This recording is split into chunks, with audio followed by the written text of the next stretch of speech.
When last we left I off, don't consent to be recorded. the Fellowship of the Chili Sat had returned to Wilfried's childhood home of Eluth, a land, a small settlement originally founded by treants in the depths of the Savalirwoods. You guys had returned to Eluth. You had met with, gone to the Temple of Sarenrae, where Wilfried had been trained and raised up. There you met his old mentor, Priestess Dora, and you learned about an issue, a curse that was afflicting the treants that went too far into Savalirwood. You guys, Wilfried sort of went and saw his parents and went on a couple other adventures, and then you guys struck out into the Savalirwood looking for the source of this curse and looking for treants that may have been afflicted. You encountered 4 treants that had been inflicted with this curse. You battled them and were able to overcome them. One of them, Pygmythorn, he sort of pointed you through into the area where he said there was this glen that ringed with mushrooms. That this glen ringed with mushrooms that had an obelisk, a strange obelisk that had not been there before, and was the source of the curse. You sort of followed him in that direction. You experienced this dense sort of looming fog as you sort of move through the gloom and the murk of the fog. You stumble upon this circle with its obelisk in there. You sent Demon Chad in to investigate, and Demon Chad went up to the obelisk, and then Wilfried decided to follow Demon Chad in and fell prey to the curse of this glen, of this grove. You guys were unsure how to help your friend, and Angvor believed that retrieving the obelisk would help. So he ventured in with help of Morgana casting darkness on Wilfried.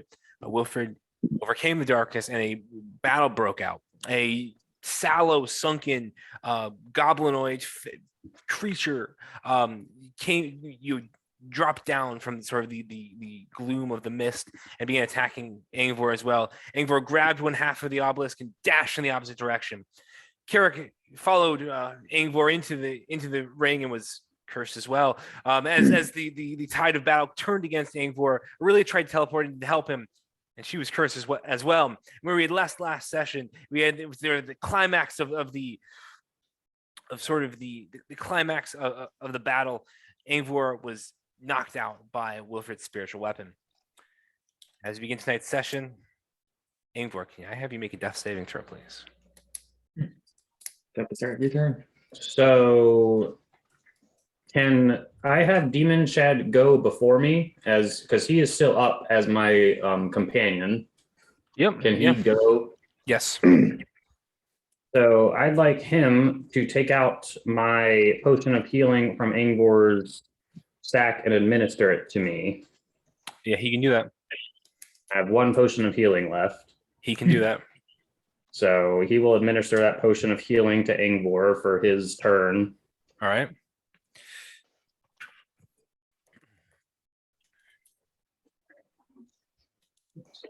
So I have 6 HP. All right.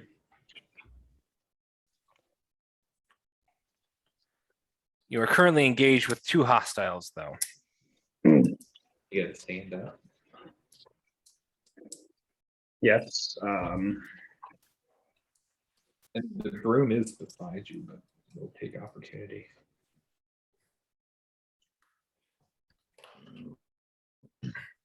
Inventory. I'm just putting my HP in here 1 second. Sure.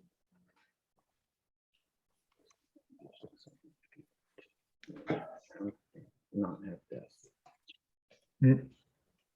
And the other thing I should add is the broom is currently right next to you. Yes.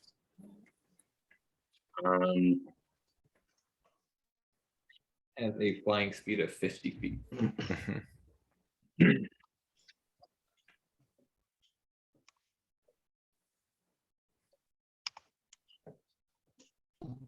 So the broom is next to me. That's correct. I would like to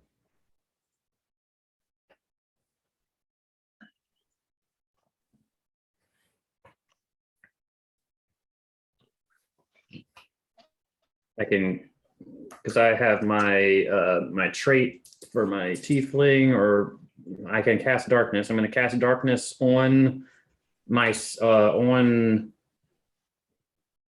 the broom, Okay. and as I'm doing that, I'm going to grab hold of the broom Okay. to hopefully conceal myself. So it's, if they're going to opportunity attack me, it's going to be a little bit harder at least. And then I am going to, as my movement with the broom, just have it move 50 feet as just in that direction away from this. Okay. All right. So first, you're going to take 2 opportunity attacks from Aurelia as you disappear. But she has like a it's it's not very good at disadvantage because she does not have that is, I believe, a 15 to hit. That's my AC. All right. So that hits. It's 2 points of slashing Right. damage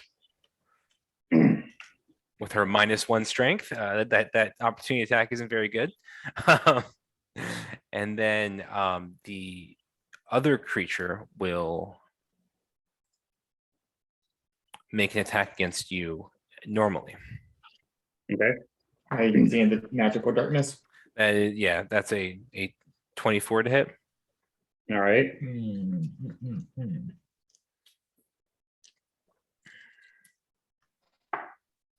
that is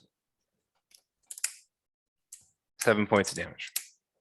All right. So I'm down again. All right. I'm still on the broom, and I still told it to leave, though. Is that still because the broom acts on its own, right? Right. I will say that it will take you 50 feet away. So you'll go 5, 10, 15, 20, 25, 30. And I dropped whatever the obelisk thing I 35, obviously was holding. 40, 45, 50. Yes, you're way up there. I'll see if I can move to get you in. Yeah. So basically, the blind sight creature, it's sort of this dark goblinoid sallow creature. You sort of it really is sort of in the gloom sort of strikes. She strikes you on one side, and then the creature catches you on the side, and and you sort of slump down on the broom, but sort of it still sort of flows out. Sort of rides outward and guides you out of this ring where the others are afflicted. Darkness concentration. Yeah. Or is it still there? Yeah, it It's is. it's concentration, so it would be gone at that point. It's concentration. However, as you collapse, is now Aurelia's turn. Aurelia will cast Chromatic Orb at you, Gurthang. Orb. She's gonna Um, hit one. She's gonna crit. Well, one time she hits. That's 27. That hits. So that is. So she did it at 2nd level. So that is. Let me roll the damage. That is 15 points of electric damage, lightning damage to you. Okay. All right. Now it's your turn, Karrik.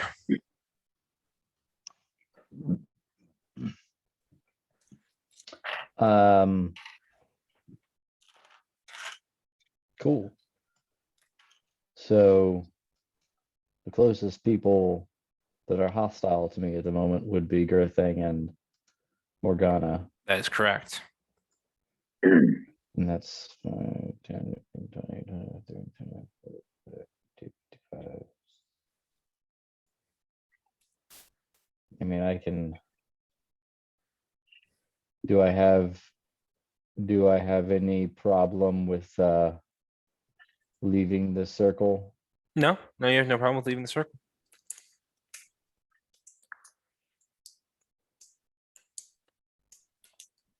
Then I will use the movement, then my action to get down here All right. and get engaged with Gurthang. Do I have the ability to attack still? I use that up.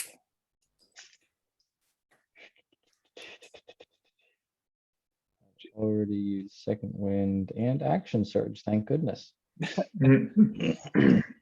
So how far were you? 30? I was 55 feet, and then I went 5 more to get just a little farther away from Morgana. So I was on that side of you. Okay. So yeah, I got All right. nothing. All right, now it's Morgana's turn. She'll go Base 5, now. 10, 15, 20, 25, 30, 35, 40, 45, 50, 55, 60 there. So she's now 5, 10, 15, 20, 25, 30, 35, 40, 60, 65, 70, 75. She can't quite reach. She can't reach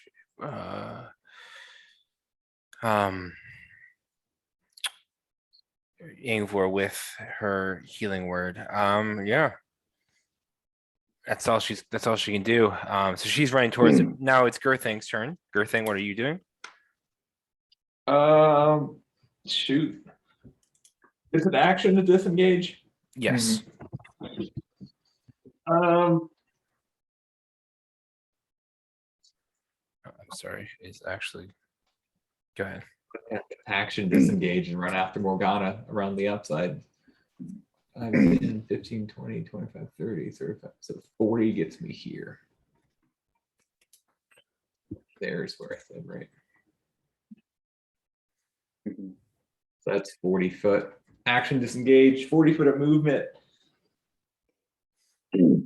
And have a bonus, but I don't think I can do. I could raid, but then it would burn off. I think that's it. All right. So now it will be this guy's turn. He'll go 5, Get 10, re-engaged. 15, 20, 25, 30. And he will go up to the edge of the ring, Wolves but are in there. but he won't cross the edge of the ring. Now it's Wilfried's turn. Yeah.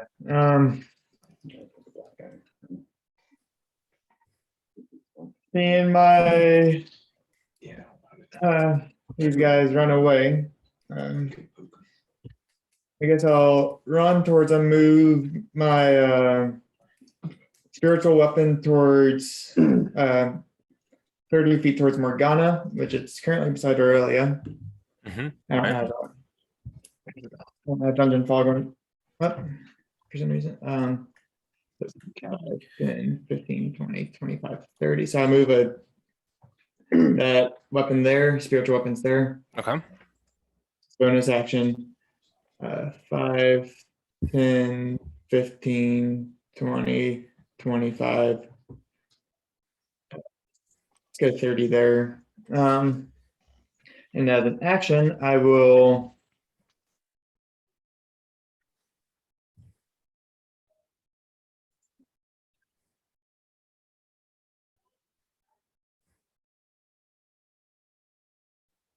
cast Scorching Ray at first level.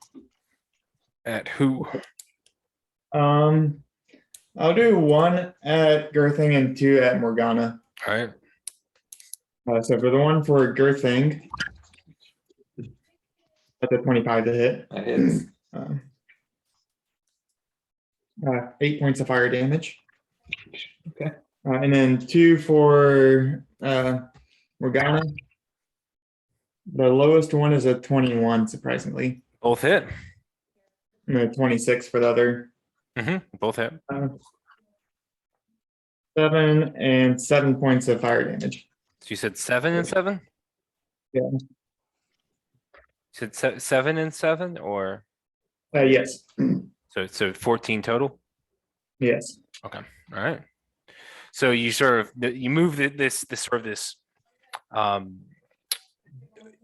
of warped, sort of hideous, sort of corrupted spiritual weapon towards Morgana, and you let out 2 scorching rays. One strikes Gurthang, and the other 2 sort of course forward and pummel Morgana. She dashes to go to the aid of Angvor.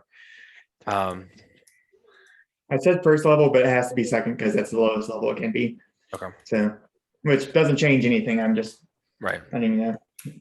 What are we paying attention to, Olivia? I wanted them to see my gang sign. She's making gang signs. She's making gang signs, like, Nathan knows all about this. Oh my god. yeah. You're not doing it very well.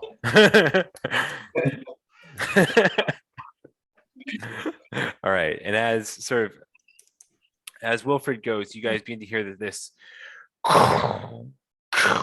sound coming out of the dark. And one of the treants appears sort of on the edge of the grove, sort of charging forward towards you guys.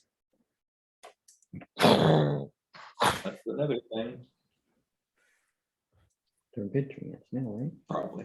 If Now they're it the is- ones we say. Now is Depends on, if you're charmed or not, right? Yep. Now I it's charmed him. Angvor's turn. Angvor, can I have a death saving throw?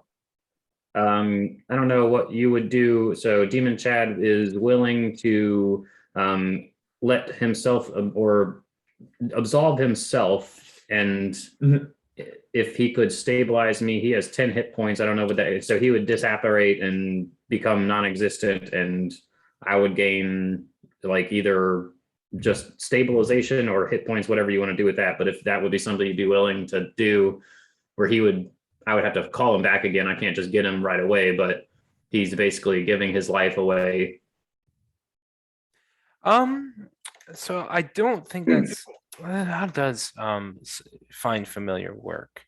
I mean, it's just really up to you. It's just something that Yeah. I'm just, Magic exists, so yeah. things can I happen. mean, let's see. It always obeys your commands. When if I read up, it doesn't disapparate like because I'm down. Right, I've seen, yeah. so I will say you can't do that. Okay. Oh, that's a 6 save on the first one there. All right. Good. Now it is Aurelia's turn. Aurelia will go 5, 10, 15, 20, 25, 30, and she will try and hit Morgana with another chromatic orb at second level.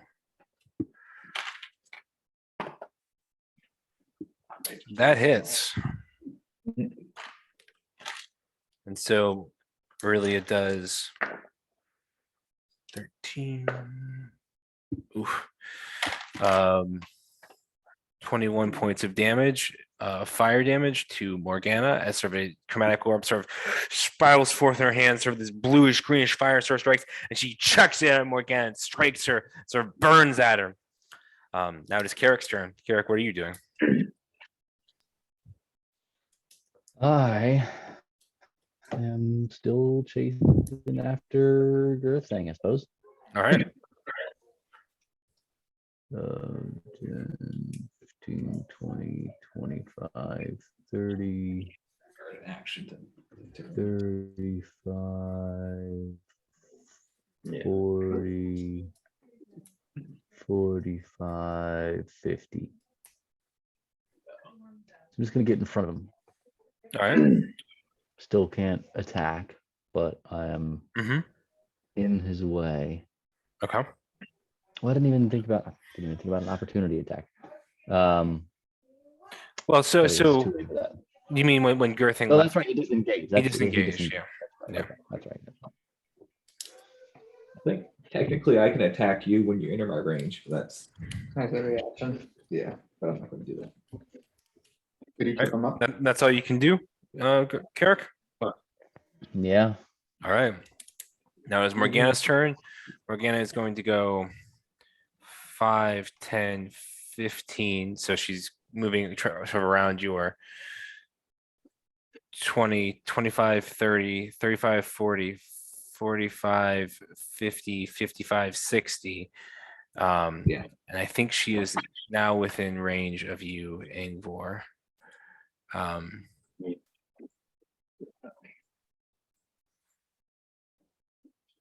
Up there. And so that now, so I think she is definitely within range, and so she will drop a healing word at 3rd level on you. So that is 3d4 plus 4, I believe. 1 second. Yes, that's 3d4 plus 4. All right. 6, 8. That is 12 points of healing damage to you, Angvor, and you're back up. Sweet.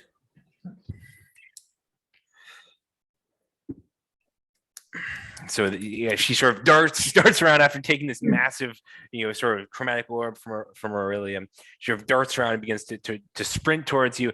As you're sort of lie there slumped on the broom that's now come to a stop, she shouts out, "Oh!" She shouts out her healing word to you, and she says, "Rise, Angvor, son of Trut." And you sort of this the word comes forth and sort of revives you. Now it's Gurthang's turn. Oh gosh. I don't think there's anything. Does that treant, does he look friendly to me or to the charmed people?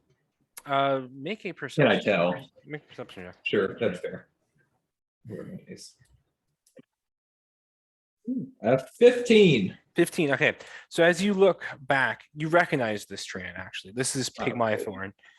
He appears to have heard the sounds of battle as he was leaving, and has returned to try and help.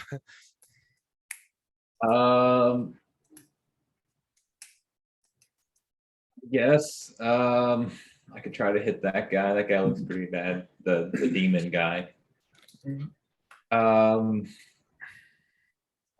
5, 10, just 20. I can get in range with something because I've got 10 foot. Poke him from over the line. Why not? I have to take an opportunity attack. 5, 10, 15, 20, 25, 30, 35, 40 to move up there. So I will run up, seeing that guy at the edge, and pull out my glaive. Opportunity attack. I do to get hit. Probably. Is that rage? Yeah, I probably should rage. Yeah, I'll rage before I move. Go ahead. Oops. Plus 8 now. Yeah. So that's a 23 to hit. That hits. I have too many things to add to my damage. I can't remember what all it is. Okay. We got one of those. We got those. We got another one of those. And I think that's all. Yeah, it's just 2d6 and 2d4 plus 4. Yeah. They can't back in anyways. Yeah. Just my thumb is too far away.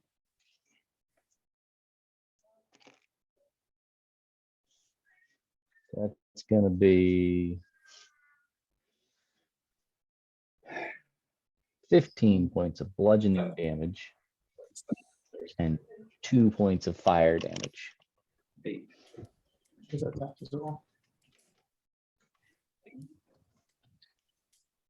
And then I will take 2 swings at this for nasty it. demon guy. So first, no, I'm not gonna do reckless. First one is a nat 20. Nice. Natural 20 hits. Where's the right? Yeah. Oh, nice. Wow. 27 points. 20 rage is now plus 3, I believe. Where's my rage? So it's 25 plus rage points of slashing. Okay. I think my rage just bumped up. Where did I write that down? Is it your initiative? No, it's It's like when I hit level 7. I think it's just plus 2, so it'll be 27 points of damage. All right. So you pull out your glaive, and you sort of stab into this creature, and sort of strikes through the garment. This creature all of a sudden like +3. +3, so it's actually okay.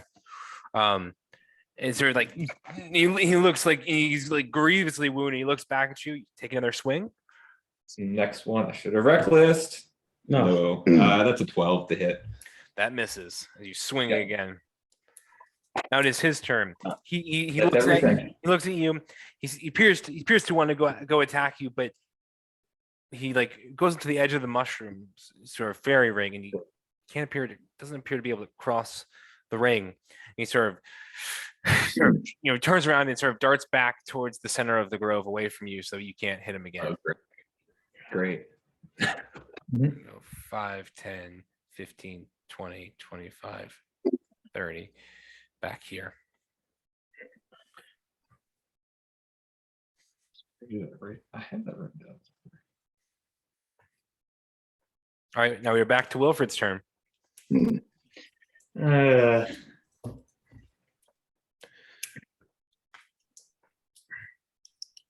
There it is. I will.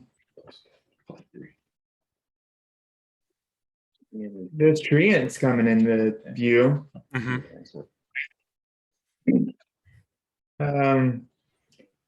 I will attack the treant with guiding bolt. Okay, go for it. 26. That hits. Dead. Nah. 8 points of radiant damage. All right, so you sort of send this guiding bolt forward at this treant that is sort of coming out of the mist and emerging towards you guys. Sort of strikes him, and sort of he's haloed in sort of this purplish energy of your guiding bolt. And he appears to be somewhat hurt by that. And then I'll move my 30 feet. 5, 10, 15, 20, 25. I'm reach her, so I'm Move down to me. yeah, I'm gonna move the spiritual weapon down the hunter, so it's like right there. I'll attack against him. That is a 19. That hits. What is my spiritual weapon? 1d8 plus 5. 10 points of radiant damage. Yeah, that was a 4 to 5. 13.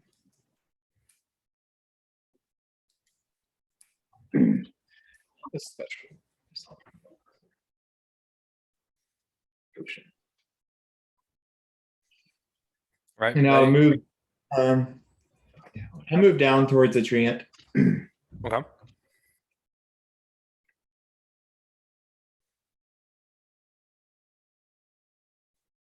Do I get any difference when I come out, or No.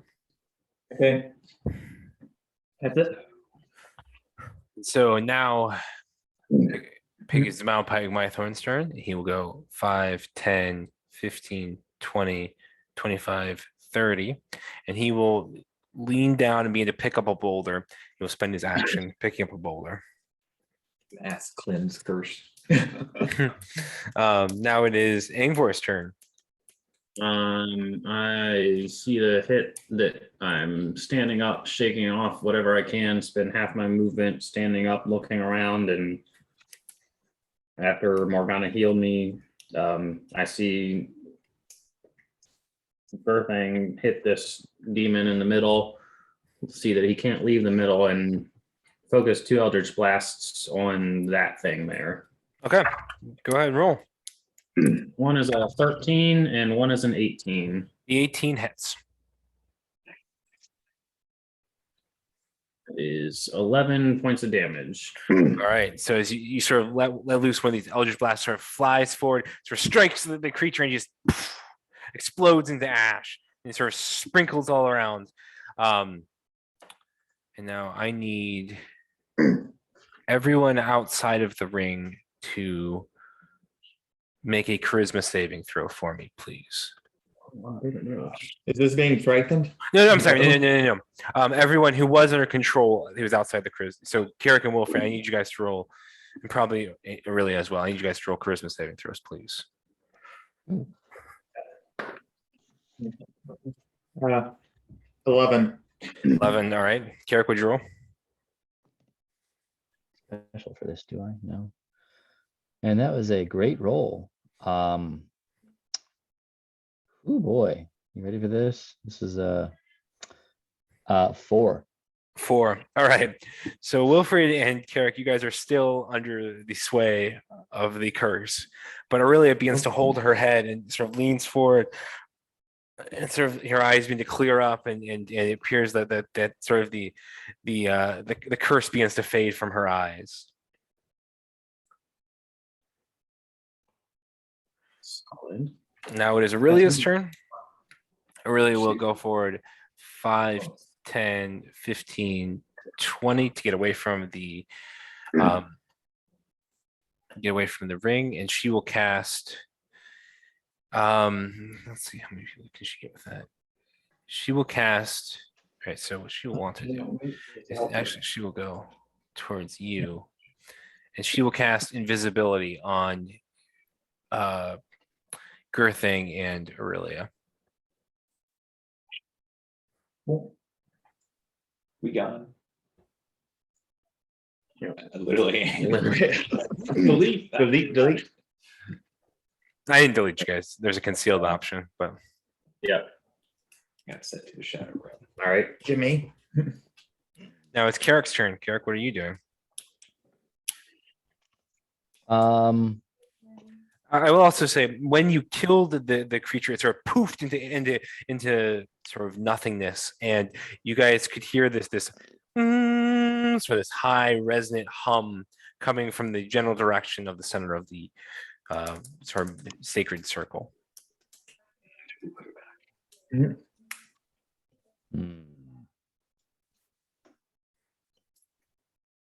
From the obelisk itself, it seems like, or Roll a perception check, just for a more clear. 15. 15. Oh yeah, so you heard two slightly different, they came at different times, sort of discordant hums, and they appear to be coming from the two halves of the obelisk when you killed this creature. Is it affecting Karrik?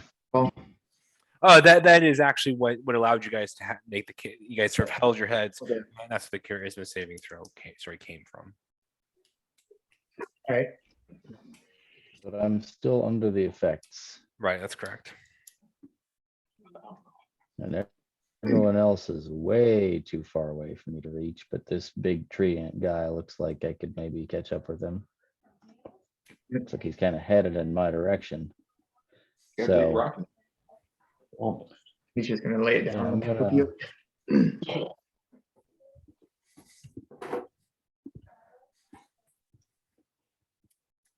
I'm going to do the same thing I did before, but now we're the bad guys and he's the good guy.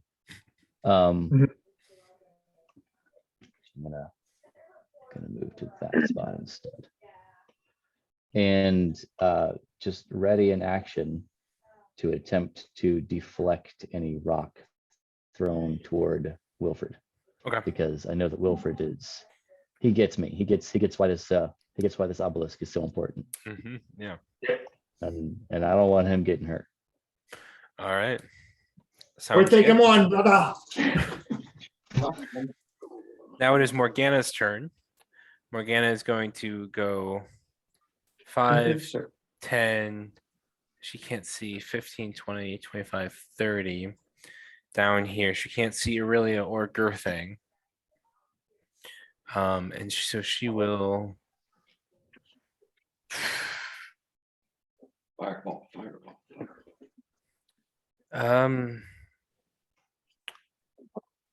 What can I do about that? No, Actually, she is. Where was she before? She was like up 5. She was actually so 5, 10, 15, 20, 25, 30. So she's actually going to go 5, 10, 15, 20. She's going to cast Cure Wounds at 3rd level on you, Angvor.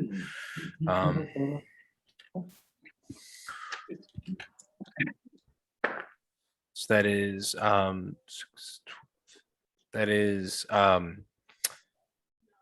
16 points of healing damage to you, Oh, wow. Angvor.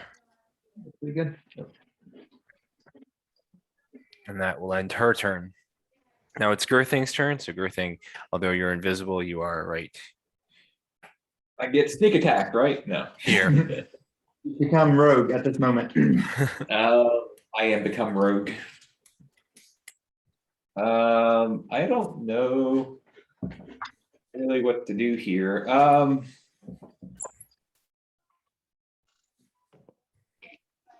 Might sit tight invisible, I guess. Right there. If I have to run, I can run. Okay. All right. So you're gonna stay there, invisible in the shadows. Yep. All right. I guess I can take the dodge action, I guess. If you want to, you're more than welcome to. It like probably pops out of invisibility. It's if you attack or cast a spell. Mhm. Dodge is the spell. Yeah, I'll just take dodge. Why not? In case something hits me. All right. You might throw. Might throw that rock at me. Yeah, might throw it. You might roll a 1. It might be deflected by Karrik into your direction. He'll like split it in half with a sword, and like half will fly out towards me, and another half will fly out. Yeah. The bullet split and hitting 2 people behind him. It's now your turn, Wilfried. What are you doing?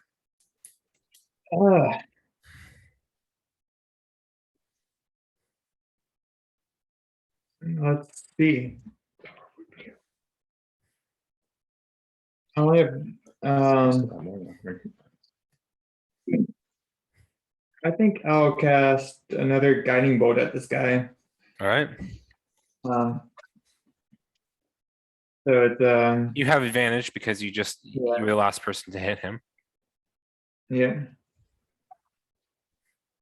Oh, good. Oh wait, no, that's a 9. That's an 18 to hit. That hits.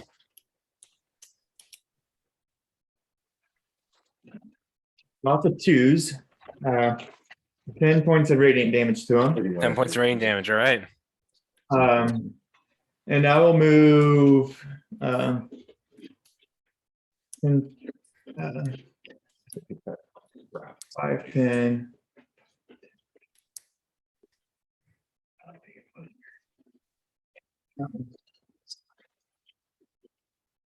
And I'll sit there, protecting or like behind Karrik. All right. All right. So you will sort of. So My spiritual weapon. I believe I so. I believe it is right here. Yeah, I don't know if they've moved. They're just gone. For all you know, she could have used plane shift. Do I just have it swing wildly? More than welcome to. My rage just dropped. Yeah, I think they're just swing wildly, and I don't know who it would be Alright. at. So roll That's a damage. roll a d6, 1 or 3. It's at Aurelia. 4, sorry, 1, 2, or 3. It's Alright. Aurelia. 4 or 5 or 6. So it's Gurthang. That's Aurelia. It's Aurelia. All right. Then roll a attack at disadvantage. That's gonna be a 3 + 9, 12. That misses. I need to think about it. So you sort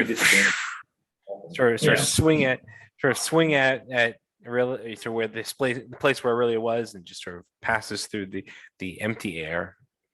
Nothing there. Yeah. After you have sort of let a guiding bolt out and struck this tree creature again, and sort of illuminated him and haloed him in the guiding bolt energy again. And then at that point, I'll move it. How far away can it be from me? 60 feet. That's what the range is for, I think. That's for casting. Yeah. It just says you move up to 20 feet.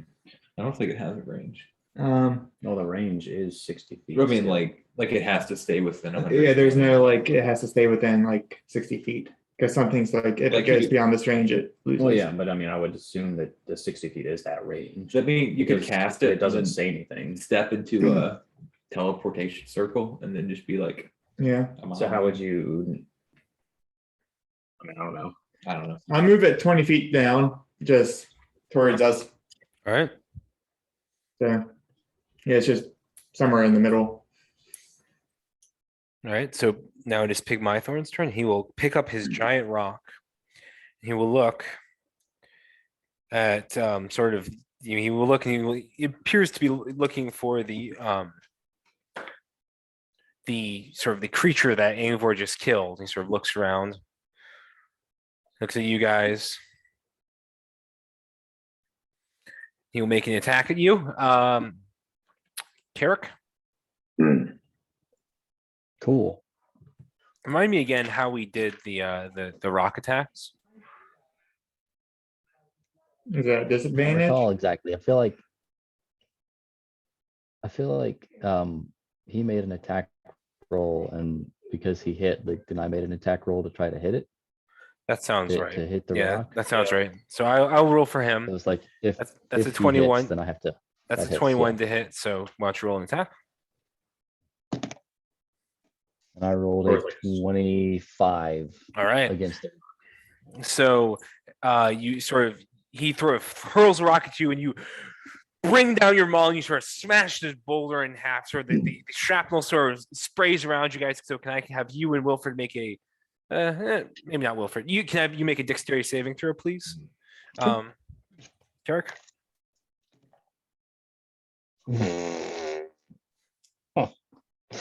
That is a natural 1 All right.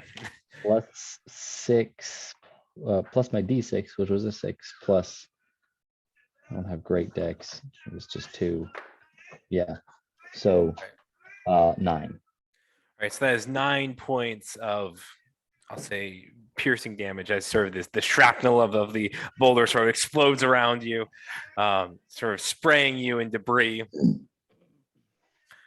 But you smashed the rock and avoided the vast majority of the damage by doing so. And I saved Wilfried. And you save Wilfried, yeah. All right. That is Pygmythorn's turn. Now we are to Angvor. Angvor, what are you doing? So I'm popping. I'm back up, and I'm on the broom here again, and I'm Right. going 10, 20, 30, 40, 50, wherever I was that I dropped the Right. obelisk. I'm zooming past, picking that up, Yep. and then dashing with my action the rest of the way Okay. on the broom here. All right. So you hop on the broom, you sort of shoot forward, you sort of bend over and sort of scoop up the half of the obelisk, kind of a perception check as you go through the as you go- Perception check, yeah, perception check, not a Christmas saving throw, but a perception check. natural 20. Natural 20. Okay. So you see sort of this rift sort of above, sort of out of the corner of your eye. And sort of as you enter in, you sort of see this shadowed you see like there's like dark lightning and sort of a darkened sky, in sort of like this rift, sort of almost like one of the portals you encountered where the Slather were coming from, but not really. It's just sort of like it's almost like a break. And then you see one of these sort of distorted sort of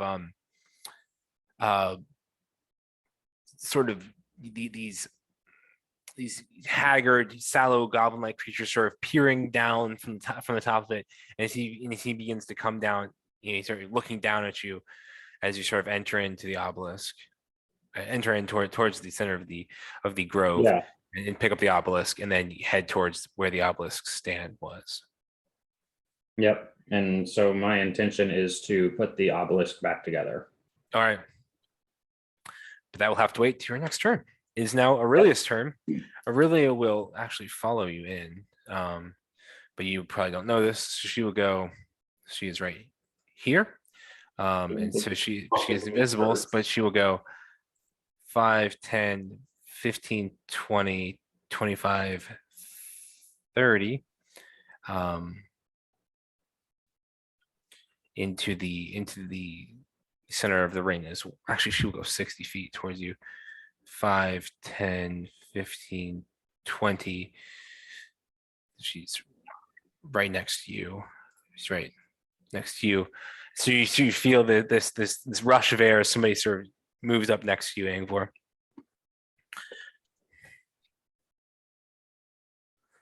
Now it's Karrik's turn. Karrik, what are you up to?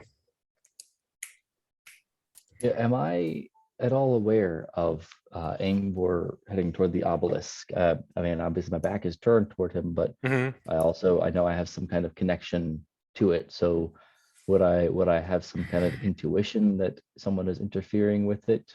Should I make a perception check? Make a perception check for me. Perception check with advantage because I'm Yeah, make a connected perception to check it, or- with advantage because you're connected to it. and that is a 7. 7. Yeah. No, you don't notice anything. No idea.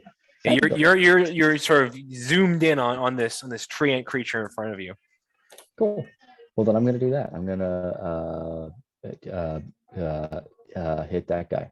All right, go for it. 3, 4, 5.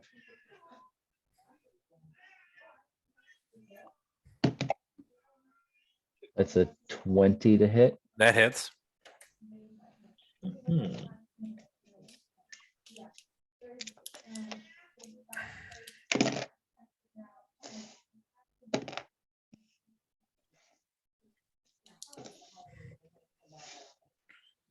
It's 13 points of bludgeoning damage Okay. and With an 3 points of advantage. fire. Yeah, yeah. That was an advantage. Yeah, it is advantage. Yeah, because Oh. you guiding bolted it. So, but Well, the second one was a natural 1, so okay, all right. So you said 13 points of bludgeoning damage. and 3 points of fire. Okay. And then I'll take a second attack, All right, go for it. which is not an advantage. No, yeah, it's not because it's not. Yeah, I'm guiding bolt. Yeah, guiding bolt only That's a lasts 13 to hit. 13 misses. Cool.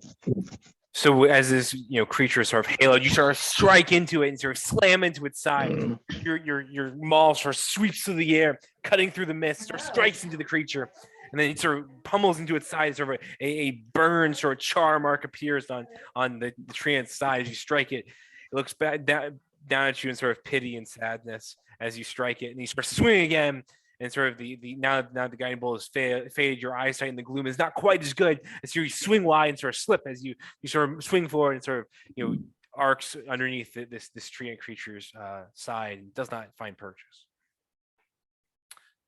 That ends Karrik's turn. It's now Morgana's turn. Morgana is going to go 5, 10, 15, 20, 25, 30, 35, 40, 45, 50, 55, 60.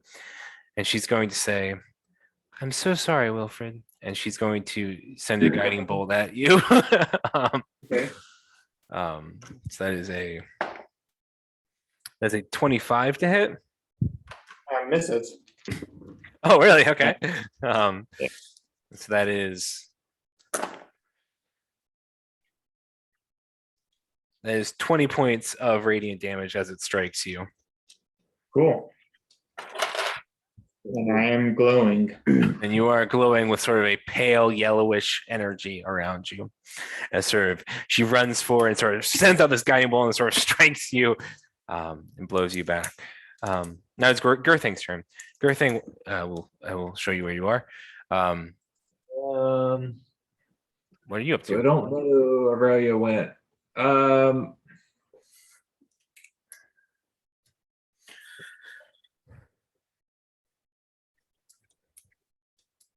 I'll move 40 feet, I guess. Just to get close in case I need to grapple. And I Alright. guess that's it. All right. I could get engaged, but I'm not going to. And you are still invisible. So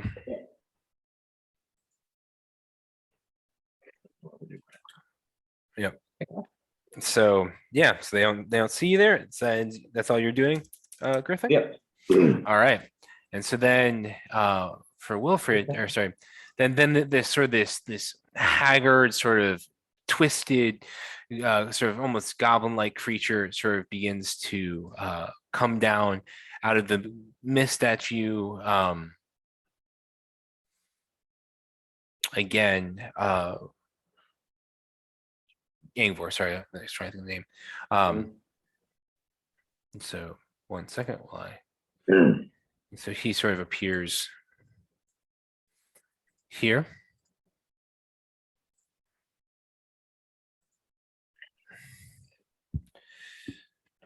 He'll move forward 5, 10, 15 feet towards you to get engaged. Well, actually, he'll go 10, 15, 20. He can see Aurelia, I believe. You won't be long getting it. So because Aurelia is between, but you have the obelisk. He's When he's gonna, invisible, he's a bigger threat. yeah, He doesn't visible. It just is a person. right. Why aren't you hiding better? He is going to, let's see if I can.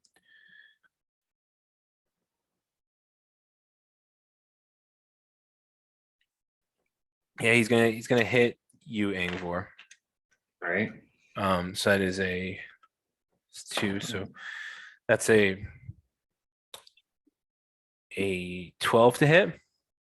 That misses. And then that is that's gonna be another miss. Another 12, I believe. No, a 10. Sorry.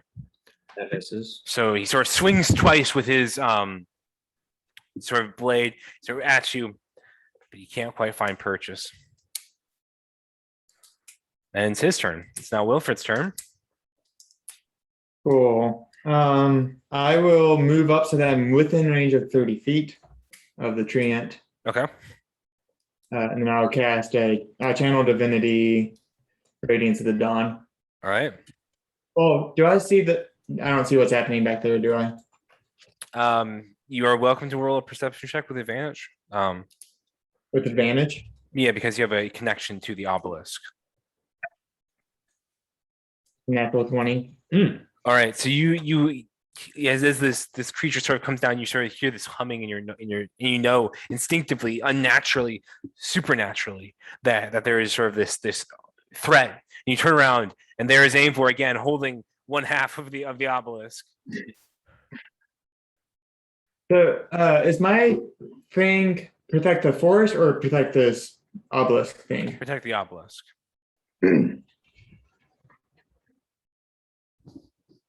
We gotta go, Karrik. They're getting the obelisk. And then I'll turn around then 5, 10, 15, 20, 25, 30. Gurthang, are you doing anything? I haven't been attacking them in the past, but should I? I guess I can't use my opportunity for a grapple, can I? No, I It's think just- also you passed 10 feet away from you, so I think you would have to use your glaive. Yeah, because I could get it in my glaive. Yeah, I don't think I do anything because I can't stop them. All right. It's not like I have a sentinel or something like that. So that's not Angvor, that's the creature. That's Angvor, yeah. Yeah. I have sentinel. Then the only thing I can do is channel divinity. All right. Constitution saving throws from each So probably hostile have total cover. that's probably Aurelia, Gurthang, and Angvor, right? Yeah, within 30 feet. Is Aurelia not in total cover because she's invisible? Cover me. Yeah, this is not. It doesn't work like this for those sorts of attacks. On saving. Yeah, con saving I don't think I get anything. for 17, DC 17. That is That's a 19 for Aurelia. 19 for me. That's a Save. fail. Save. Okay. And then 6 plus 9 is 15. So 15 to the one that you ain't going in. 7 to Gurthang and Aurelia. All right. Yeah, And invisibility drops, right? I think on hit, right? No, because it's just unless it's concentration. Okay. All right. So she will need to make a Constitution saving throw. Just That is, spells that's magical. that is a failure, and so she will drop concentration on both of you. Angvor, are you still up? Yep. All right. So that ends your turn, Wilfried. Yeah. All right. Now Pygmythorn's going to hit you. Good. Karrik. That is a 20 to hit. That hits.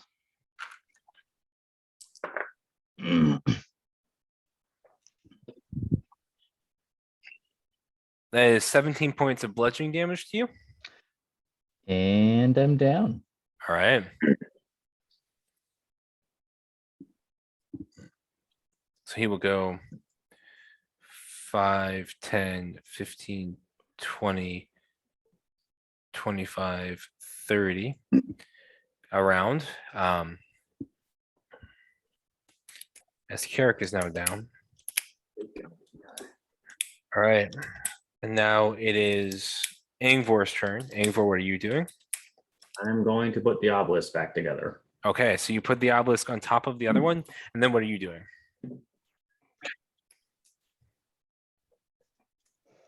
Calling out the power of the only name I know, Benthus. Seal this obelisk. Take these demons away.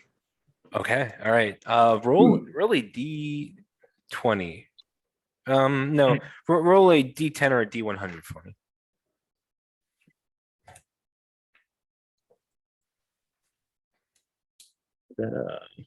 That's 0 if it's a D100. So it's just- If it was all zeros, it's 100. So you roll, If this just is a 6, it'd be 60. It's 6. Yeah, just 6. So it's just that's a singles, not the doubles. Or the 10s. Or the 10s, I mean. So 6%. 6%. Okay, all right.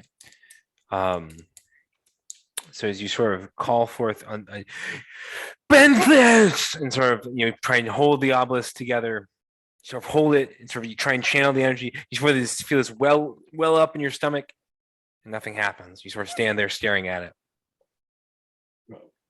If you're trying to summon a god, it would have worked.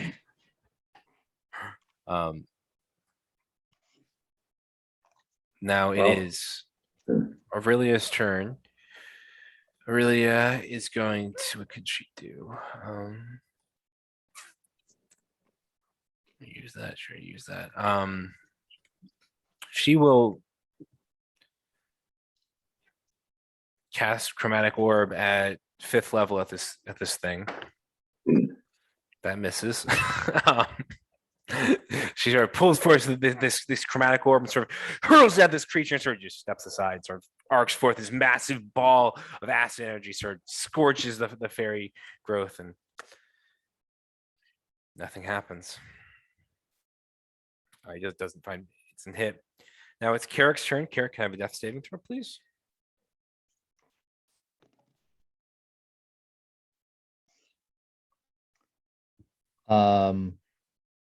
That is, because I get to add a d6 to my death saving throws with a fighter feature. 21.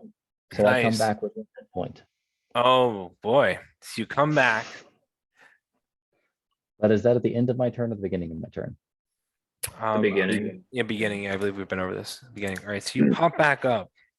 You see this tree creature has sort of moved on. You see Angvor and Aurelia in the center of the grove. And I And heard Wilfried. But are you still entrapped at this point? Is he still he is cursed at this? He is Okay. still cursed. Last beyond death.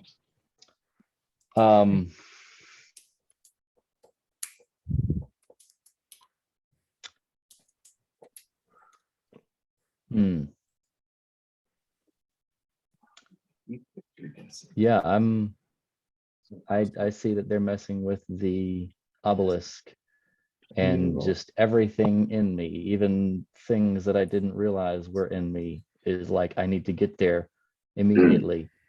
Right. And so Karrik let's see. Hold on, let me just count real quick. 6, 1, 2, 3, 4, 5, 6.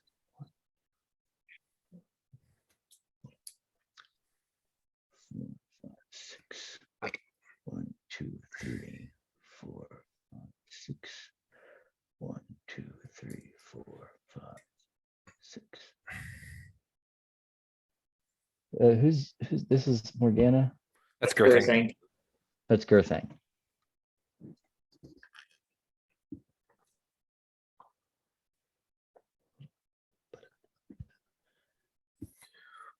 Sorry. Uno momento.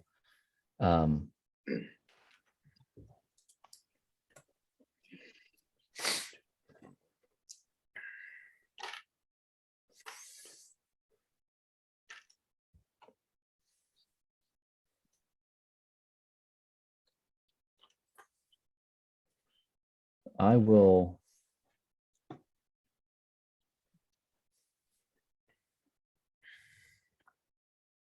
Yeah, that'll work. I will. Karrik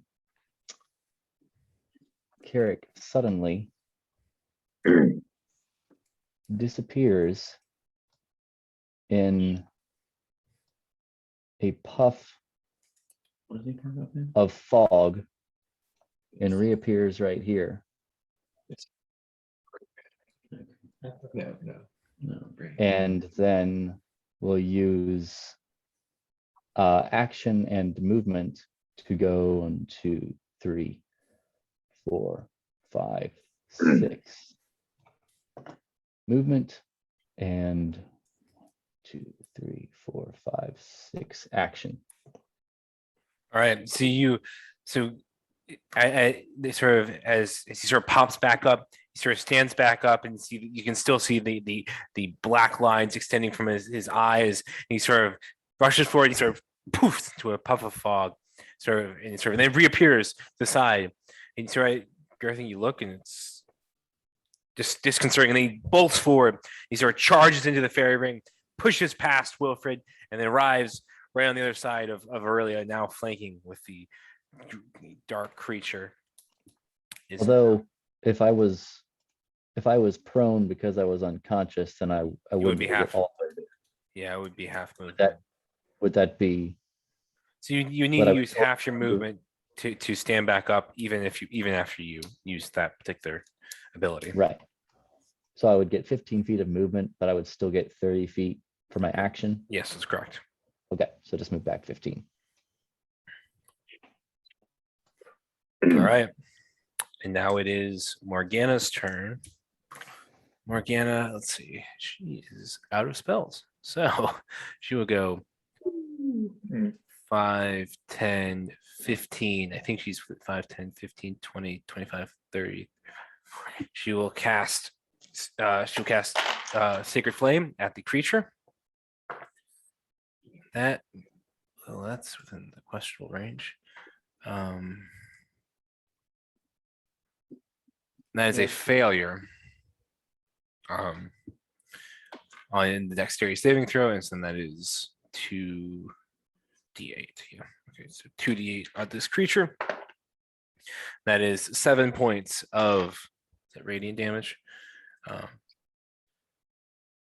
7 points of radiant damage. Okay, so 7 points of radiant damage to the creature, and sort of she pushes forward and sort of casts Sacred Flame, sort of Sakraflama, sort of envelops her hands for this bright flame, sort of singes the creature, and it actually seems to do more damage than you expected. Sort of burns at it, and it hurts the creature. That brings us to 1 second. Brings us to Gurthang's turn. Gurthang, what are you doing? As So he's put the thing back, the obelisk back together. Nothing else has really changed. So you put it with the halves one on top of the other. You cry out to Benthus, and nothing happened. I don't have any better ideas. I got 40 feet to there. All right, can I have a charisma saving throw, please? Oh gosh, I thought it was done. Charisma saving throw. I'm sorry, guys. I thought it was not. The good thing is I only have 6 hit points. Good. That is like charisma's that 7. 7. All right. So you begin to hear this.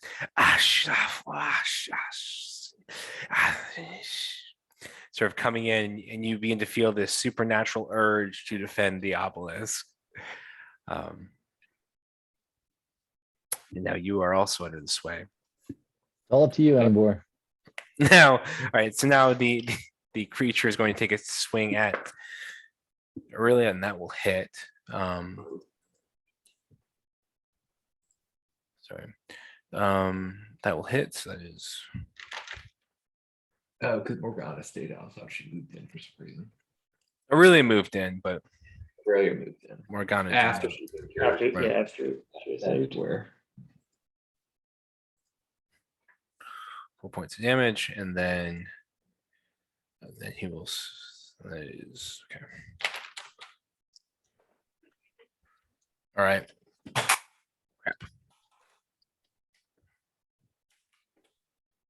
There's 4 points of damage to Aurelia, and then 5 points of necrotic, and then he will swing again at her. That it will miss.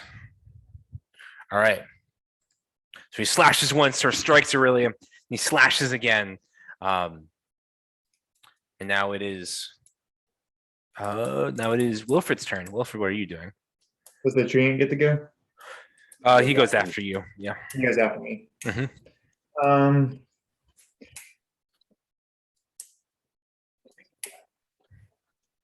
I will. Sacred Flame, Aurelia. All right. Dexterity saving throw. Yep, That is a 21. that saves. All right. Now it is Pig Mythorn's turn. He's going to go. I'll move up, That's all you're doing. Oh, yeah. Go. Is that all you're doing? just moving up 15 feet towards the obelisk. Here. Yeah. You'll go 5, 10, 15, 20, 25, 30. There.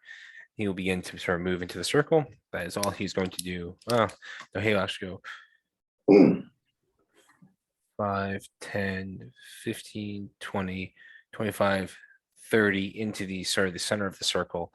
So that he's sort of bordering all 3 of you. As he sort of moves in. Now it's Angvor's turn. Angvor, what are you doing?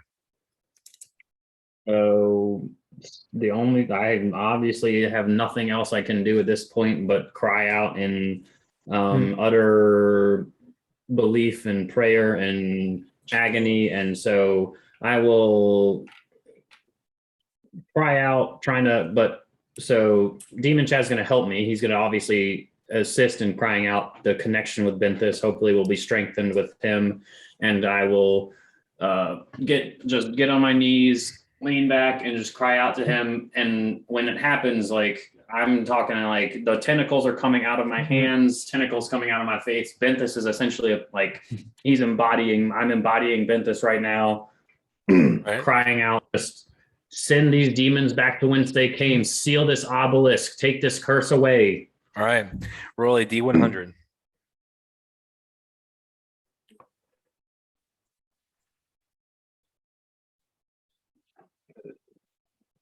Turn on first. Fine. Oh, God. Do I get any advantage or anything? Nope. Just roll a D100. 19.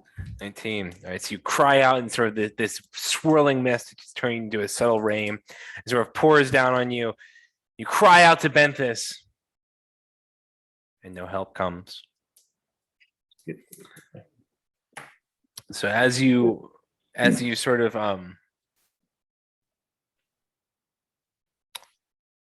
now it is Aurelia's turn. That's what Aurelia will do. Sheesh, what can she do?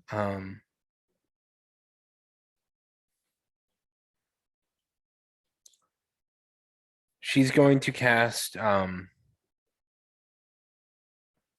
Chromatic Orbit 4th level at the creature in front of her. That's a natural one. All right. That ends her turn. Now it is Karrik's turn. Karrik, what are you doing?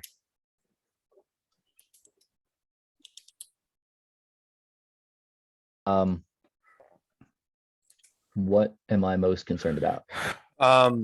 Probably Angvor, who's there holding the obelisk and crying out.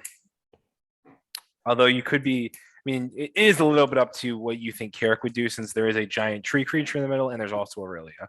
They're all interlopers at the moment. Sure.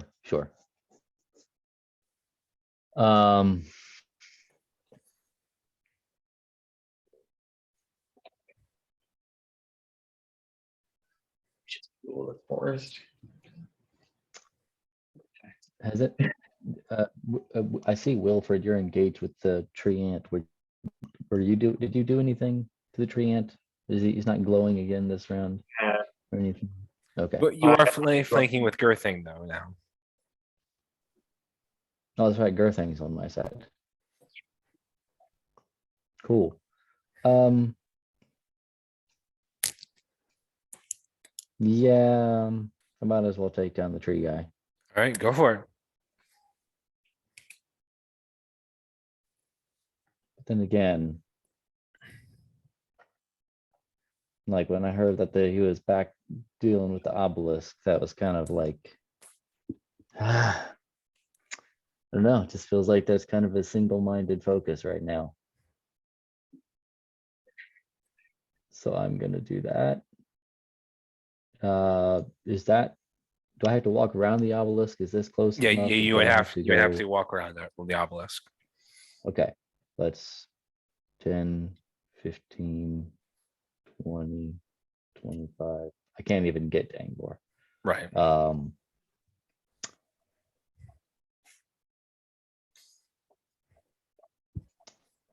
What I could do, what's this?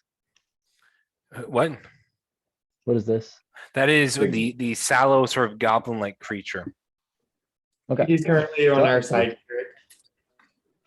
Where's the hell? but Aurelia is not, right? That's correct. Aurelia, okay. You can hit Aurelia. And I'm going to attempt to knock Aurelia out of the way. Okay.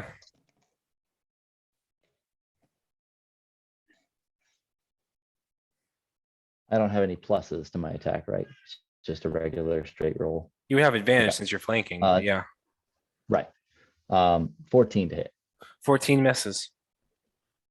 Then I'm going to attempt to hit her again All to right. get her out of my way. And that's a 19 to hit. That hits.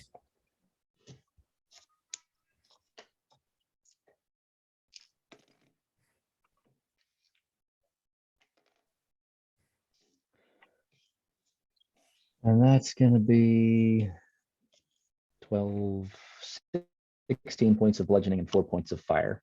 All right. And Big I will hits. push her one space to the left. Okay. All right. So right here. So you're moving her away. Yep.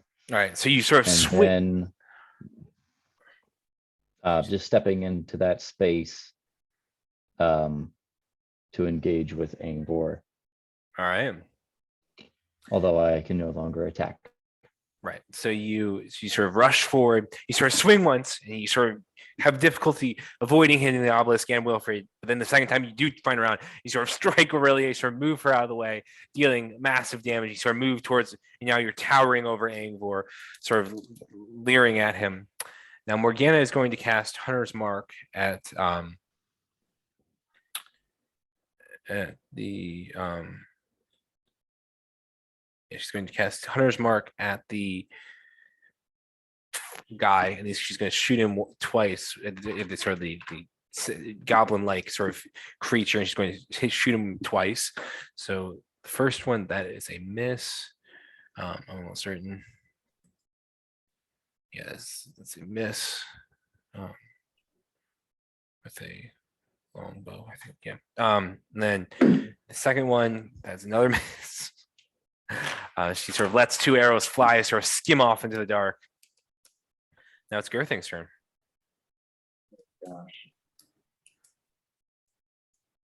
I don't know how to do this without making kills. Well, if I really want something done, I'm going to go ahead and declare. Or using the attack action to declare to do a reckless attack. Why not gain reckless now? And then I see that the tree has not used his opportunity. He hasn't used his reaction yet. No, this he round. has not. No. All right. Here's hoping that Mhm. I don't kill somebody. So I'm reckless then, and then I'm going to try to go 5, 10, He's going to hit you with his opportunity attack. 20. Yep, That's 19 to hit. that hits. And then that is second line. That is 20 points of bludgeoning damage to you. Okay, well, then I'm down. All right.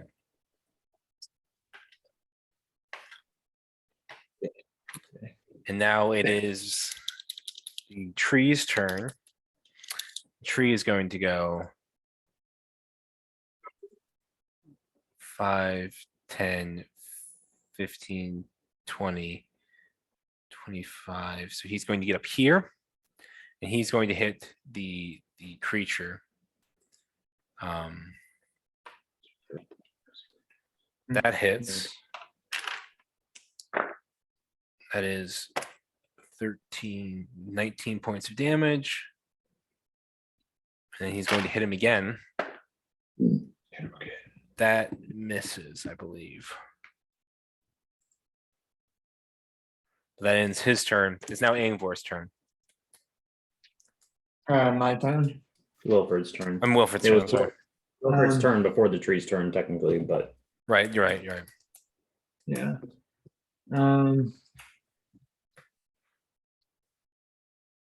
I realized I had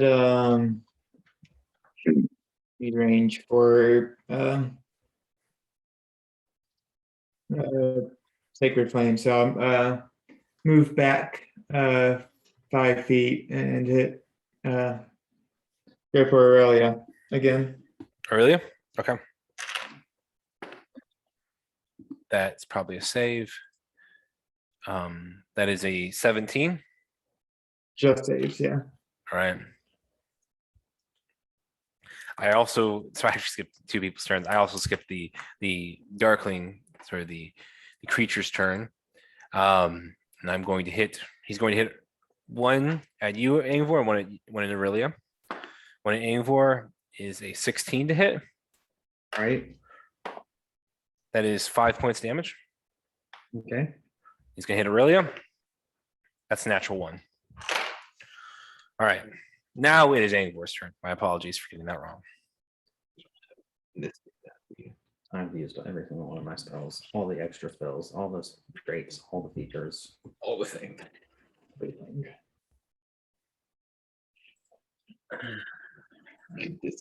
You disengage from as many creatures as you want. Yeah.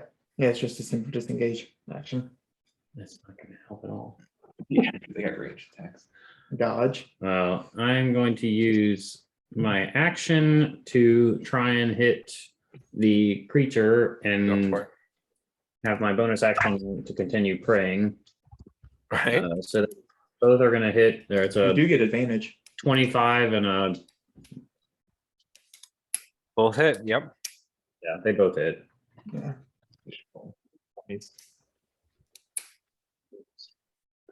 23 points of damage. How many? 23. All right. So you sort of poofs and a burst of smoke, and you, as you're holding the obelisk there together, you see it, you can just hear this, feel this heat on it, and the crack of the obelisk begins to sort of the fissure sort of seals and sort of all of a sudden the solid obelisk again. And you look up and you see the crack sort of in the up air of the mist. It begins to seal as well, and the curse is broken.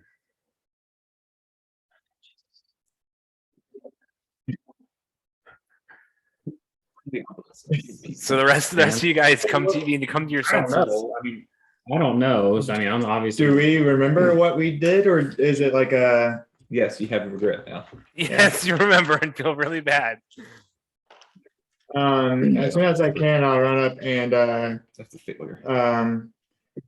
spare the dying or Gurthang. All right, go for it. Karrik's down as well. That was a failure. Eric's up. He rolled a natural. Oh, that's right. Fine. And Wilfried, you just cast spare the dying on Gurthang, right? So it's just Yeah. 0, but not rolling. Yeah. That's all it means. All right. You're me back. Guys. Karrik kind of collapses on the ground, just breathing heavily, just kind of vacant Same. expression. I think I'm crying. Yeah. I think we're all just crying. I'm on the ground, broken over and over. I would have passed off here.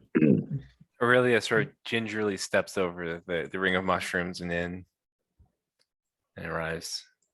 That cast fire. Anna, I'm Well, sorry, Morgana. Who did I say? Did I say Aurelia? Aurelia. Yeah. And she will cast Cure Wounds on at first level on you, Gurthang. That is 10 points of healing damage to you. 10 points. I'm back up. I'll look up at Pithmigan or whatever and say, what is this place? This is a horrible place. It was not once this corrupted. This is the sacred meeting grove of the Treants. It has been the place where our elders assembled for generations. What is this obelisk? Has this always been here? No, we found it but a few months back, tainting our, broken as you saw, tainting our sacred grove. When our elders went to look at it, they were cursed. Do we need to move it out of here? You said it just popped up. You know who put it in? No. I'd be afraid to even touch it at this point. We've all touched it, right? We've all been affected by You've it. touched it. I've touched it.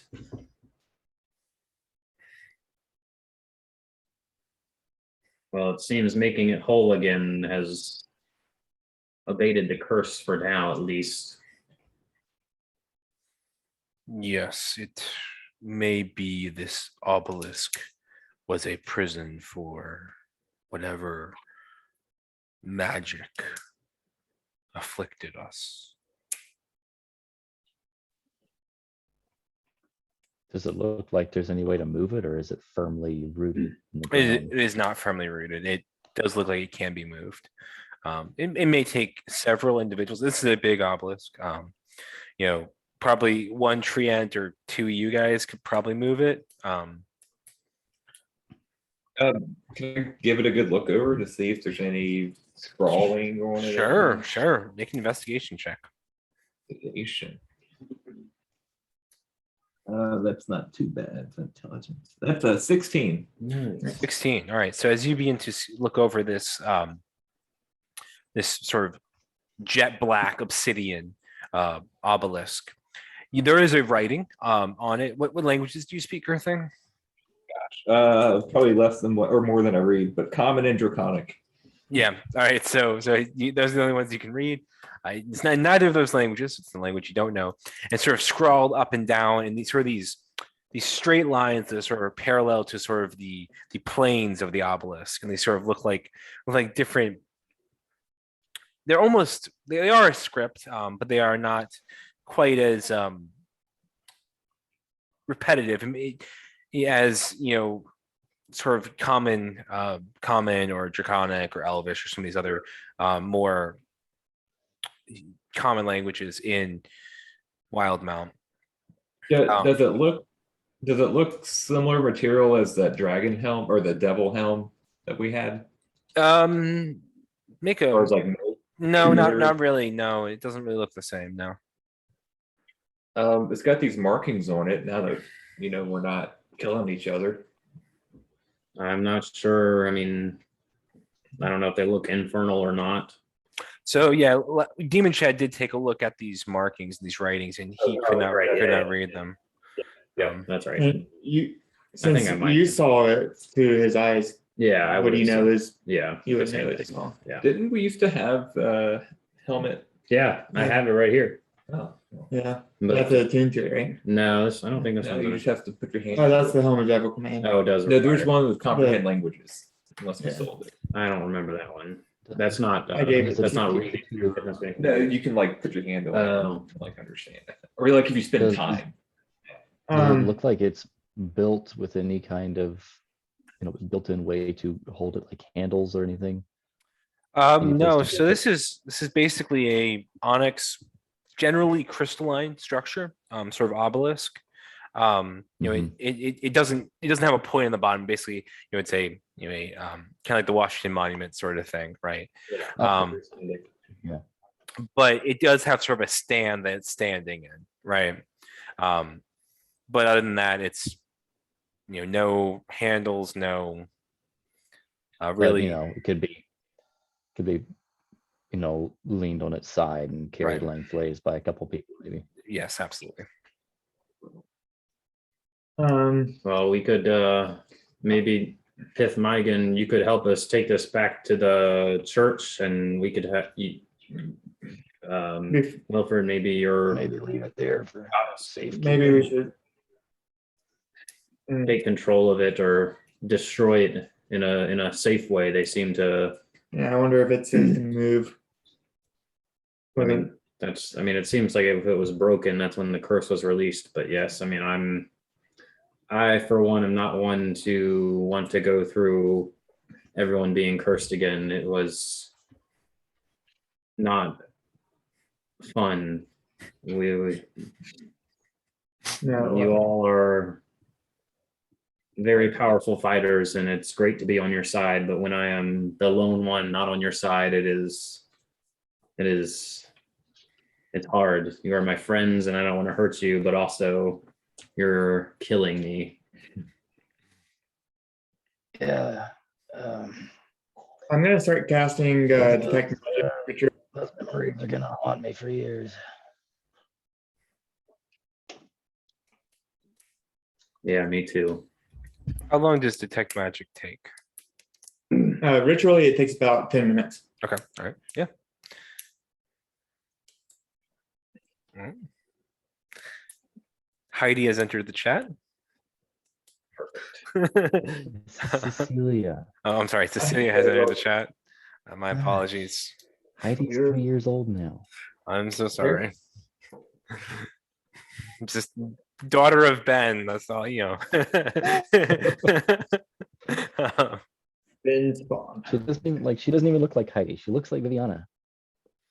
Oh gosh, it's dark. You're lucky. I didn't call her Hannah or Olivia. I mean, that's fair. All right. I just see her. So detect magic. All right. So you guys can. It will take 10 minutes if you guys want to do anything else in the meantime. In the interim, you're welcome to. But Somebody has that helm, don't they? I think we gave it to Maybe we Aurelia. saw it. those are really Aurelia, heavy, check- huh? I gave it to you at one point. You might have given it to I gave Aurelia. I think I might have given it to Aurelia because I know I had it at one point, but I don't remember. Let's So look she at could- her. Yeah, instead of one person having. I don't have it in Her. my thing. Yeah, I don't have it in my- She doesn't have it in her Yeah. inventory, but I don't think you guys sold it, right? We may have sold it. I don't think so, I don't think we sold it. but I don't remember. I don't really recall selling anything. I think you may have given it to Aurelia and then she learned tongues. And it's may have been what happened. And I may have just not put it in her inventory. Helm of comprehend languages. Let me look in my back. Aurelia, that right there on your side. That's what we're looking for. Mhm. You can use an action to cast a comprehend language spell from it at will. Right. So we will say that Aurelia has the helm. You can Just, cast it at will. Only. Yeah, only at me. Only at will. and she will hand it to you, Angvor. I'll put it on and cast comprehend language. Okay, so And this thing says, touch it, because I have to touch it to read it. right, you touch sort of the inscription on the obelisk, and it says, "Herein lies the curse of the Feywild."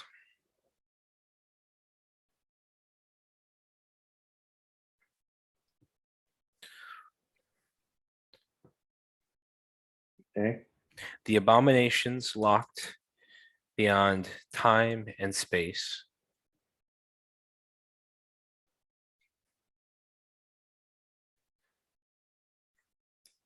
Gotcha. that they may haunt. Sorry, 1 second. And they may haunt the chosen of Corellian no more.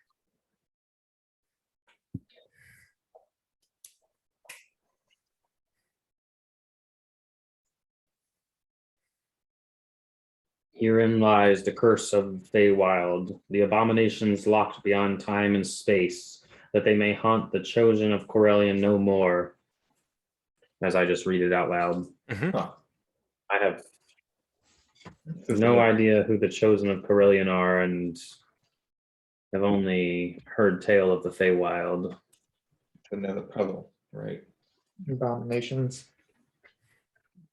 There were abominations within. As I looked up, did I see anything else in the few moments that I was able to see the rift? I mean, other than this demon and this kind of space-looking thing. Not with your perception check, no. I mean, I just a void and the demon coming through. Did we get any like hints when we were under? Did we get like You just got whispering. whispers that like do we understand them or They were just- they were discordant, they were confusing.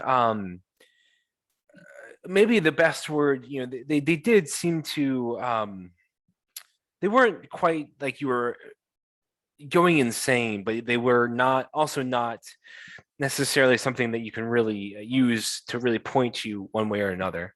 The other thing I will say, as you sort of read this, I believe you pick up what language you're reading. Is that correct? With comprehend think- languages. I don't know. I think it says you comprehend it. Like, Okay. you just understand it? you just understand. Okay. The literal meaning of any spoken language. You also understand any written languages you see, but you must be touching the surface on which it doesn't say that you know. Okay. know what the language is. All right. Well then, that's that. Is the body of that one guy, the little goblin guy, still there? Or did he, No, yeah, right. they poofed into nothingness. Both the ones he killed. Separated. I didn't see that. Well, this is seems to be a prison of some sorts, is what it sounds like. I have no idea who wrote this or who put this here, but they have set this far and out because these are abominations locked beyond time and space. Why send it where people live? I mean, how far away are we from Valuth? I mean, we are not in the middle of In the middle a of city. No, you are not in the middle of a city. However, you are also not that far away. So, Okay. I mean, you are in the Savalirwood, in the deep Savalirwood, as the treants Yeah. don't want to meet Yeah. somewhere where they can really, where somebody might stumble across their secret meetings. Yeah. However, you are also not in the center of the Savalirwood. You aren't days and days of travel away. So, Yeah. Well, who knows? I mean, it's obviously a very powerful creature must have locked these in because this is a very powerful magic. Somebody broke it. As Or well, it looks something like. broke it. Or something escaped. Something broke out. Yeah. I wouldn't recognize the Cordelian, whatever. Corellin? Yeah, Or that, yeah. roll a religion check. And also, religion check. if any of you are proficient in religion, you will be more than welcome to.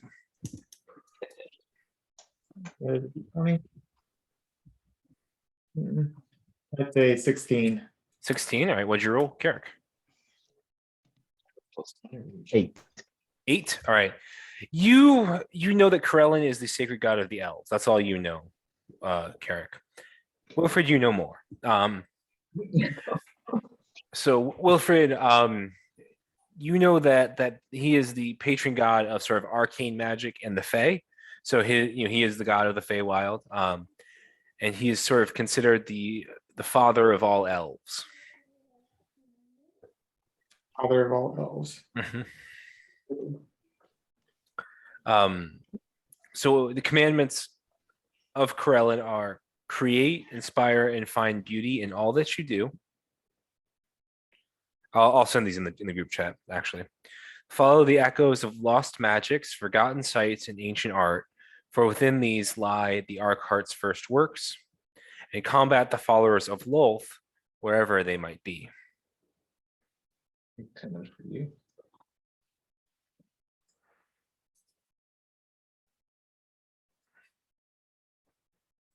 Hmm.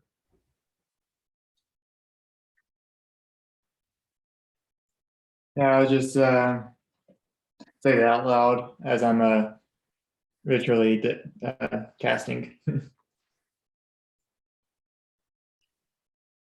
Just Probably been 10 minutes. Yep, it's probably been 10 minutes now. cool. What do I see any magic? Yes, so this obelisk is magical. I will try to figure out what type of magic it is. All right, 1 second. Let me. It is prison magic. Yeah. Magic. The worst. Um, all right.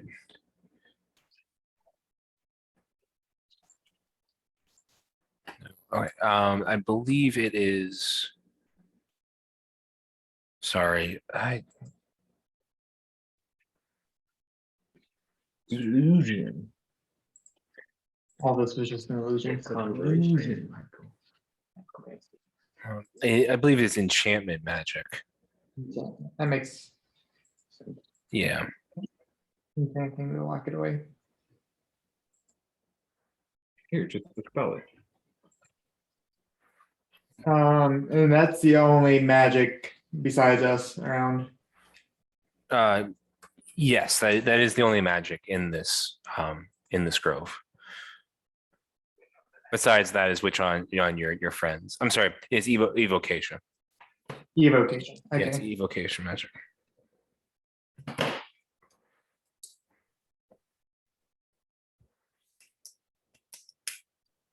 Really evoked a strong emotion in me.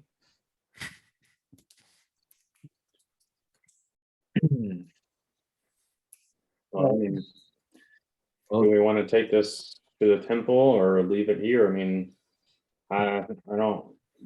Yeah, Seems dangerous to leave it Seems dangerous to unguarded move it as well. and dangerous to move it. The funguses, I guess. Well, I guess they were from the meeting. Yes. So actually, as you guys begin to watch, the mushrooms slowly begin to sort of die and crumble away.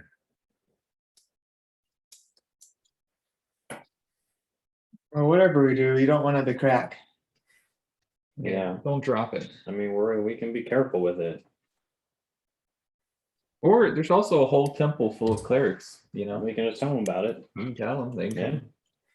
It'd probably be easier just to tell them where it's at. I mean, these three Pith Mygon and the tree ants are not under the curse anymore, it seems, and so let's solve that problem. And Let me just send them my long location for a second. I'm sure the tree ants can Shoot guide the flare. way. Drop a pin here. I'd love to be able to head back to town and Rest for the. rest for the next week. Yes. Yeah. I mean, that's kind of my idea, is leave it here and Pith Mygon, you know where this place is, and we could have some clerics, some priests come down here and have a look at it, some more powerful priestesses and priests. Yeah, there are no elves nearby, are there? I don't know of any elves nearby, do I, in the city? Beluth has a fair proportion. So there may be the so it probably goes in order of population in Beluth, halflings, Losan halflings, Nightback, Tabaxi, Tree Ents, and then Wood Elves are sort of the fourth most populous group in Veluth, as some of the refugees from Elaesmere made their way to Veluth instead of to Baestiel or Uthern.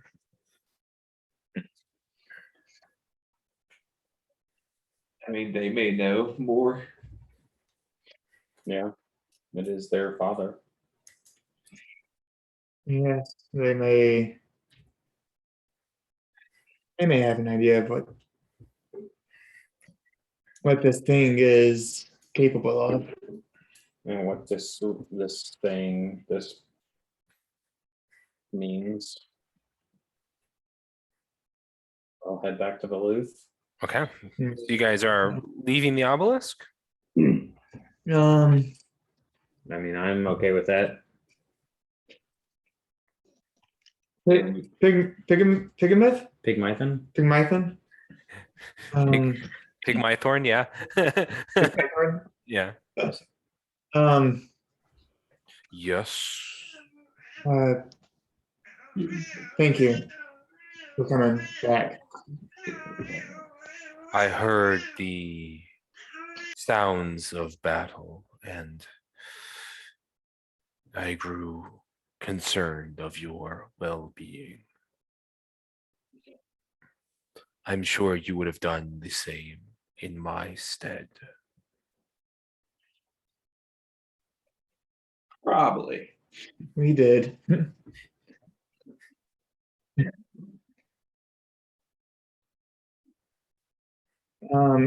Do you have anyone that would be Able to keep an eye on this? able to, yes, what he said? I believe I would need to go back to Veluth and to find some other treants. But I'm sure I could find someone eventually. Well, we're gonna head to Duluth to potentially deal with this, but hopefully someone there knows. But we didn't want to leave this here unguarded.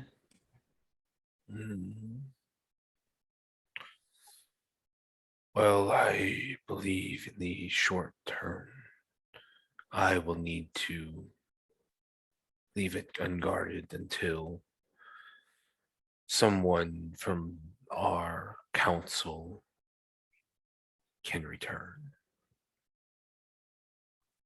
Yes. We will let Priestess Jorah, who sent us on this mission, know as soon as we get back to Veluth. And I will find some treants to return as well.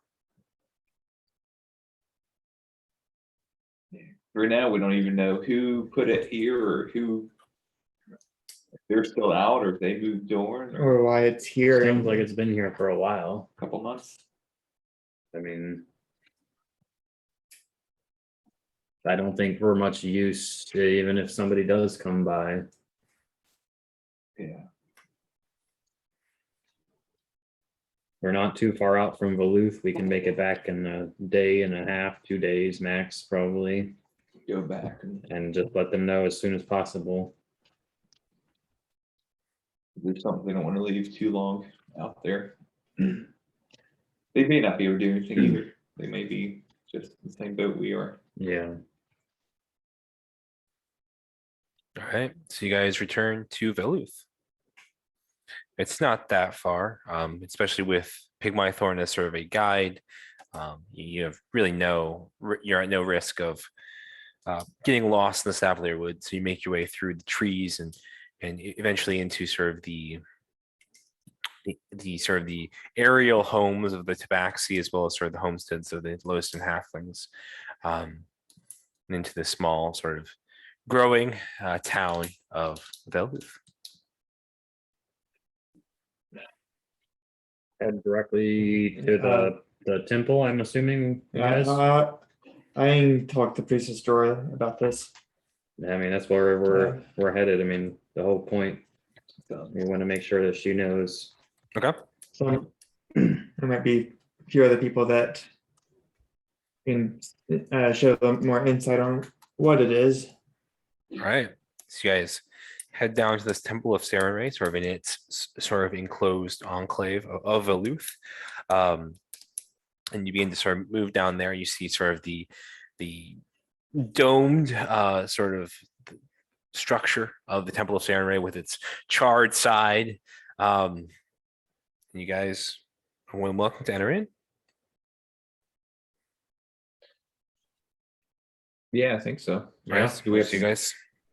I don't Yeah. knock. We'll all follow. I'll follow. Yeah, I mean, so you guys don't need a knock. You can just go in and sort of open the door, and you see sort of the acolytes of Sarenrae going around.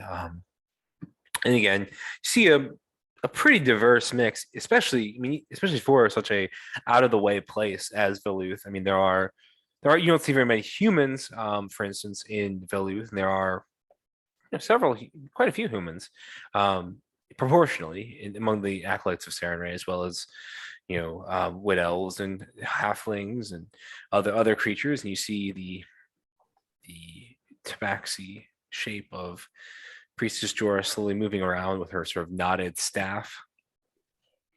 I imagine that we stand out even more, being that most of us are badly beaten. Yes, you guys look really rough, and so as you come in, different sort of clerics, begin to sort of like come up to you and cast cure wounds and begin to treat your wounds. You need to hear sort of chatter about, oh, where did you get what happened to you? Did you get attacked on the road and stuff like that? As you guys begin to move in, and these different clerics of Sarenrae begin to try and tend your wounds. And you have to remember, all these clerics are wearing Hawaiian shirts and short shorts. Like They're ale basically of, just coming offering us a bunch of pina coladas. yeah, yes. Actually, they just like go around. It's like holy water, but it's just a pina colada. Coconut milk at you. I'm going back to a room that another drawer would be at. Okay. Yeah, I mean, you do see Priestess Jorah. She's there. So you're more than welcome to approach her. So she's talking to one of the acolytes. Oh yeah, Wilfried. It's good to see you. You look awful. Yeah, I feel awful. Oh god, yeah. No.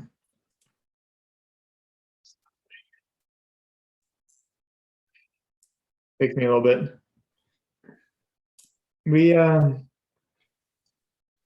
found what was causing the treants, the issue with them.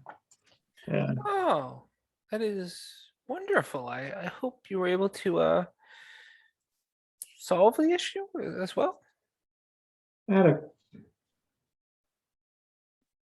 is why we look like this. Wasn't a fair deal of fighting going on, but She'll cast cure wounds on you. thank you. But she rolled pretty badly. That is 9 points of healing damage to you, Wilfried. Cool. I'm sure I've touched your head.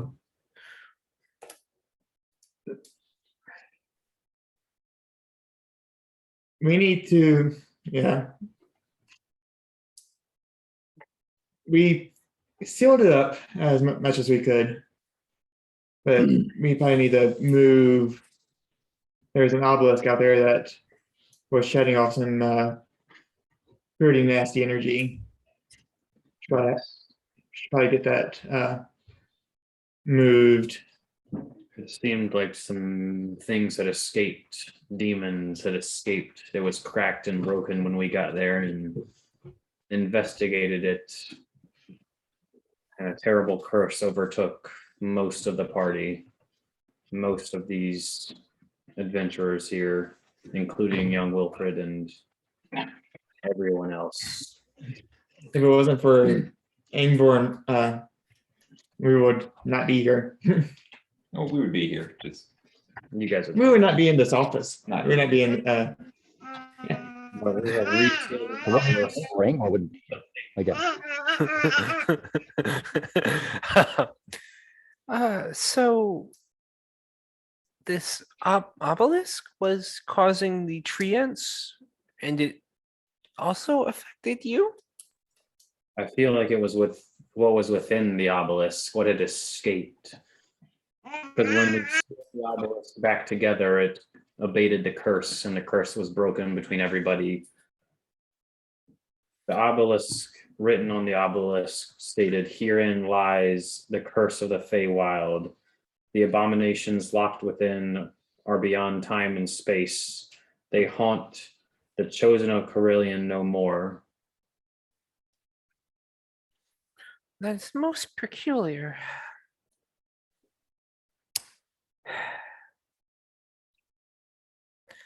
I don't know much about the Feywild. However, I do believe the children of Corellian may be the elves.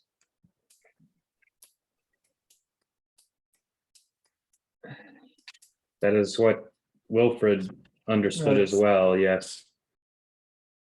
So That's what I understand. whoever is enemies of the elves, demons locked within. What did I always thought that Carillion was bought out by RMH years ago. And then didn't the Terra buy RMH? or the calamity. And I'm mispronouncing. It's actually Corellin. I'm sorry. Okay. Corellin. I mean, I know there's a few Carillion clinics still around somewhere, but Yeah, it probably is.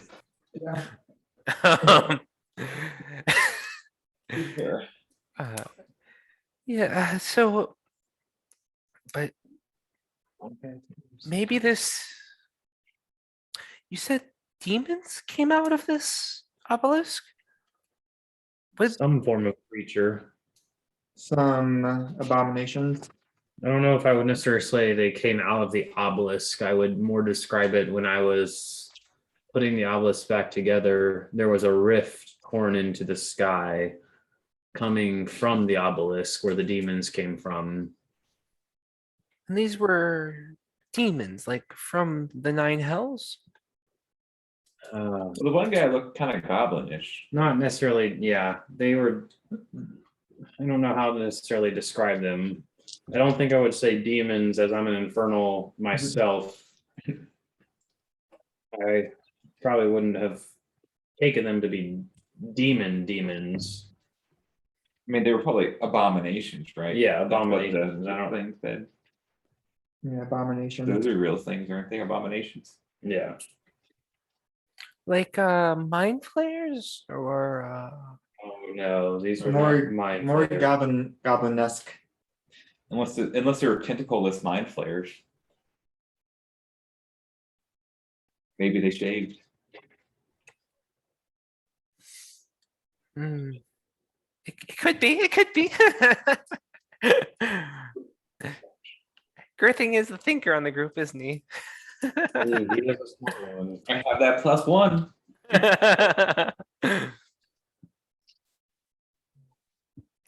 They could be. But we just wanted to make you aware as this is close to Valuth and that's the town here, and They don't even know who put it there. It's not even a day's walk. Was it? Yeah, No, yeah, no, you're, no. yeah, it's not even a day's walk. We walked there and walked back the Uh, same day. Yeah, it's about a couple hours walk, maybe 6 hours. Oh, yeah, you know what, when we left,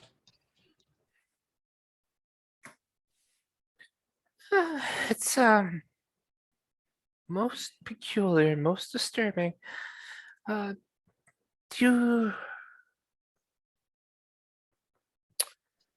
you know where it is that I might send someone to inspect it?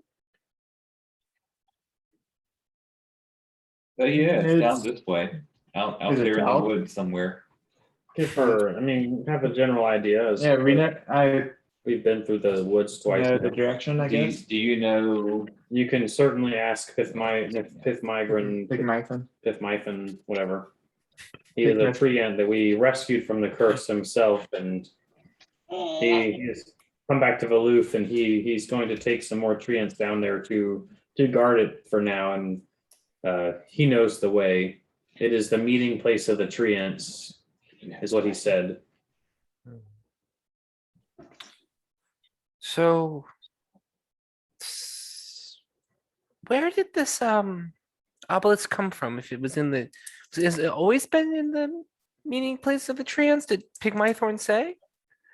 Sounds like it has not always been there. Last couple of months it showed up. That's a Yeah. question I like answered. We have no idea where this came from. Or who put it there? Yeah. That's the other question. So you know Priestess Joris, some Wilfried, that's somebody who is a little on the eclectic side. It's not always displaying the right emotions for the circumstances. But she is very solemn and almost uncharacteristically grave as you guys talk about this, and as she sort of thinks about it and analyzes it. She begins to mumble to herself. This is most peculiar indeed. Could it be? No, it could be. What if? And she begins to sort of she almost absentmindedly begins to wander away from you guys as as you guys are standing there. And We Tiamat took her brain. She's the real bad guy. I know we had talked about her and Cyrenel. Oh, no, I think well, I wasn't mentioned there. You the did mention I Tiamat. mentioned the Dragonborn came out. Yeah, that's right. Because that was one of the reasons why I wanted to come. Yeah, just kind of this whole time I haven't really been making eye contact or anything. Mhm. Just I haven't really moved a lot. I don't really follow her or anything. What are your thoughts? Could the cult of Tiamat have anything to do with it? Aren't they new in town? Isn't that what we figured out? I don't know if they're here. I don't know if Valkyrie was here. Feels too out of place for something that they would do. For somebody who's trying to take over and bring back a dead god, seems out of place to bring back chaos in the form of mind control and demons. Doesn't sound like it's their style. Would I know that? Or you probably wouldn't. There'd probably be no way for you to determine whether or not it was their style. As a follower of Tiamat once, no. I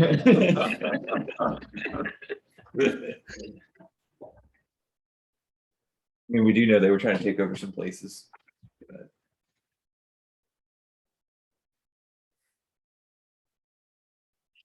maybe it's just a coincidence.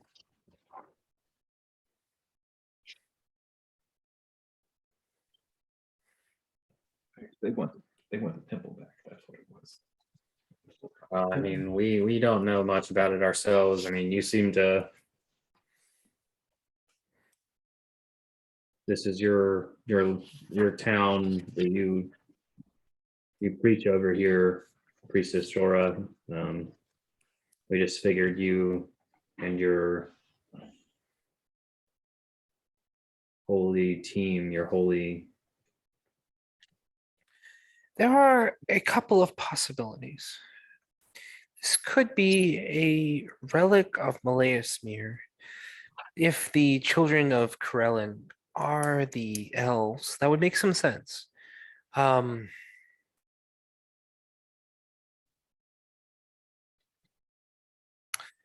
Yeah, that does make sense because the treant said there's an old statue there.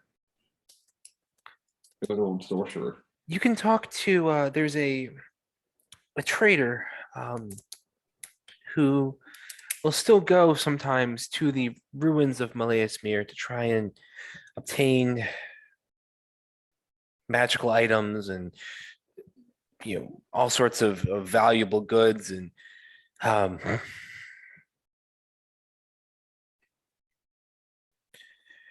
his name is Aradil. He lives up sort of on the opposite, sort of in the north side of town. But he might know about this.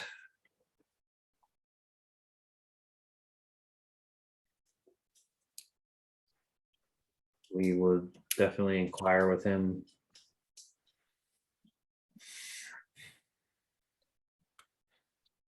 If you give me some more time to think, I may be able to find some more things with research. At the moment, I'm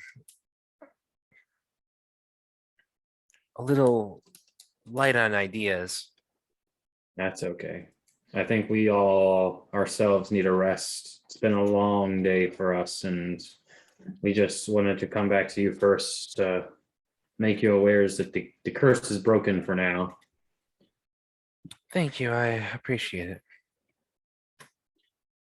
Yeah, this Aradale, I guess we can see if he knows if we want to get more involved. Yeah. We could keep going, push on out. We got a long ways to travel, but or we can. We'll see what he has to say. He may have other things to sell that are Yeah. good for us.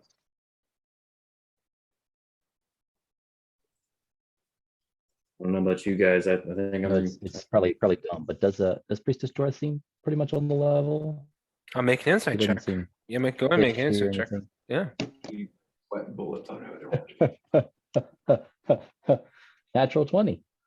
Or, Whispers. what is, 21. 21. Okay. All right. Golly. So Priestess Jorah's somewhat manic behavior appears to be an act to a degree. And the act appears to have dropped through the sort of the severity of this situation. You can see that she knows more than she's letting on, and she is hiding some things from you. But it's unclear what they are. Since I think I just get a very definite sense that this is more than just a hunch. I know, I can tell there's definitely something more, and she's not. Yes, and the other part I will say is that she's not appear to be malicious or malevolent in any way. She appears to be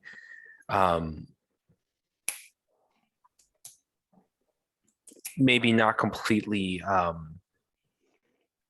straightforward, but she doesn't appear to have any malice in her.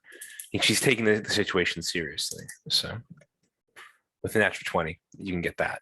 So Cool.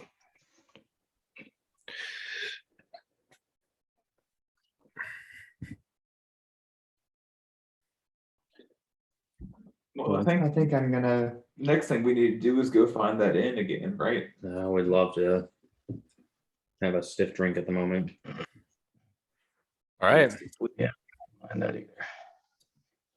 So you head back to the Drunken Tiger. I'm staying at the. I'm staying. All right. And so you guys sort of wander in. You sort of basically head back across town to the Drunken Tiger. You see sort of the familiar sign on the end. You sort of walk in. It's not necessarily sunset yet. So, many of the patrons, it's a relatively empty bar. You see there's sort of the barkeeps up there sort of wiping down the bar and some of the glasses. He doesn't appear to be sort of serving any patrons at the moment. As you guys sort of wander in looking haggard and bedraggled. Are you guys just going to go up and crash? Oh, sit at I the want a drink. bar. I'll buy. Yeah. Drinks and get some food. All right. I will just put down I don't know. Have we gotten anything here before? I said 5 gold for my room in the nicest room, and he was like, "Oh wow, that was a lot." Okay, so that is a lot. I'm just gonna put down 10 gold All right. and All right. just say get all of them, whatever they ask for. He looks down at gold, quickly begins to Let me know. starts coming Let me up. know. Well, you guys are quite a boon for business. I greatly appreciate your patronage. Anyway, what would all of you? What sort of would you like? Beer? Lizard? Give me the finest meat that you have. Take a club soda. So he sort of calls back, "Hey!" And he sort of begins, put the lamb on the spit. I'd love some potatoes as well if you have them. All right. So he begins to I guess hurry I off. too, and I get a triple shot of whatever strongest drink you have. Yeah. And so he pulls out sort of this Dragon Ball whiskey. He says, this is our finest. Sorry, Dragon Ball. I mean, yeah, Dragon Ball. Dragon Ball. Sure, we'll rip off Dragon Ball Z. So pulls out, It takes you like 3 episodes to like get it actually to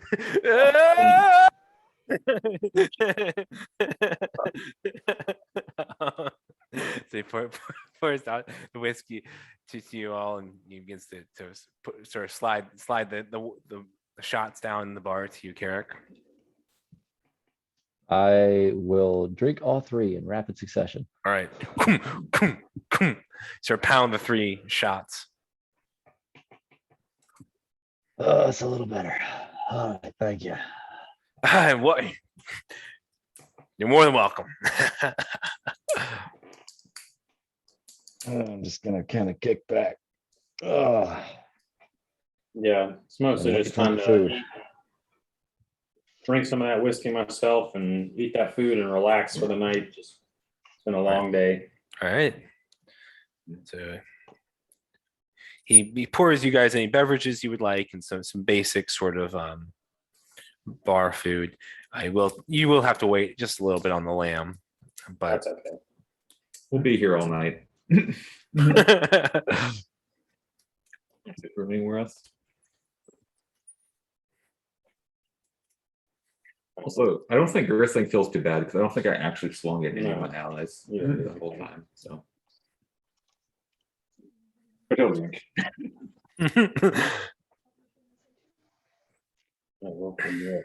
Yeah, I stayed He behind. stayed at the temple, I I think, stayed right? at the temple. Pray. You stayed behind this temple ceremony, Wilfried? Yeah. Okay. Yeah, All right. I stayed behind. All right. So they have gone up to the bar and they're sort of drinking and eating. What are you doing, Wilfried? Regretting So I first time in his life. I'm just walking around the temple, All right. looking, reading the spines of the books that are that are there. Not really like looking for anything, but just like mindlessly like looking over them. So as you're sort of mindlessly sort of perusing the library of Sarenrae, you feel a hand sort of grab your shoulder.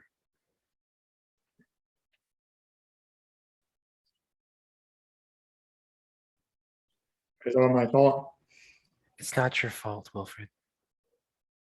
I was the one that went in. I was the one that turned first.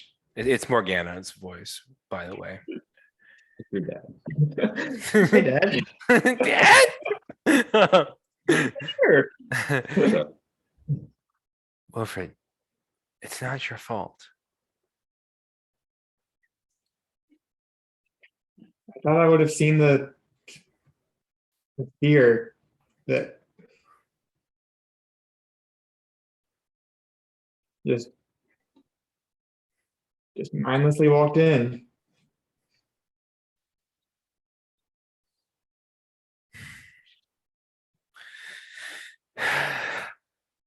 Yes.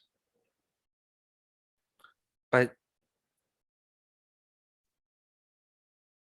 you don't need to beat yourself up over it. These friends of yours, they don't hold it against you any more than I you know hold they any more than you hold what they did in self-defense against you or against them.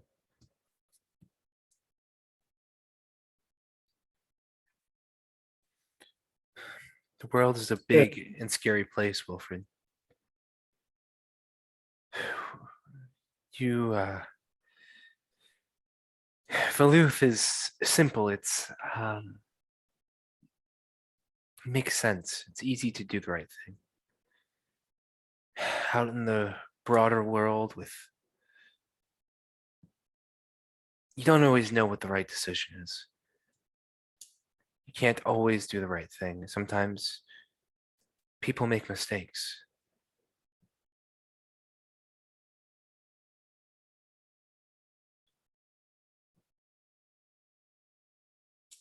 there's a war coming.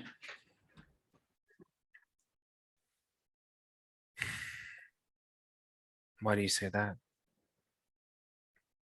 The Dragonborns, they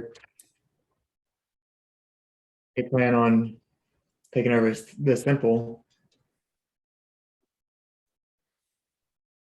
Maybe I can help against it.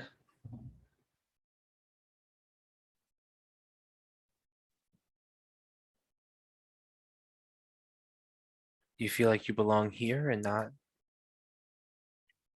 with them?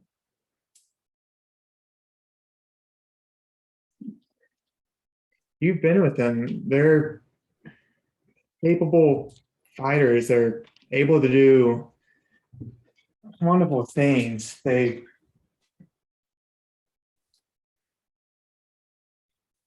don't know if they need me anymore.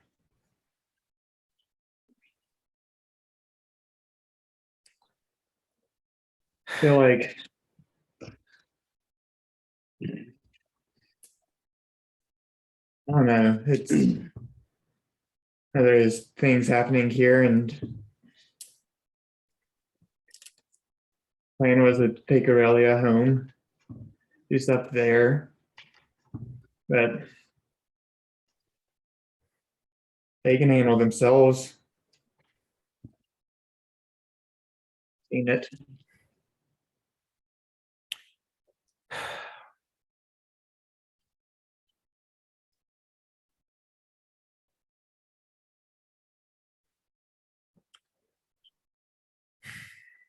I don't know what the right decision is, Wilfried. I know I have to stay here. This isn't their fight, isn't my fight. I'm glad he stuck around for as long as he did. I need a ride home. You you staying around to help defend against what's coming here, or are you doing something else? What's your plan after all of this?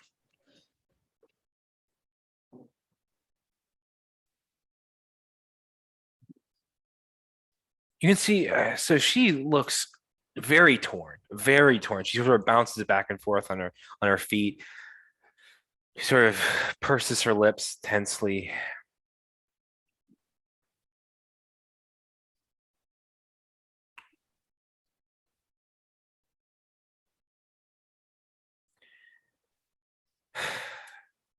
I don't know what the right decision is. I know my mission is over.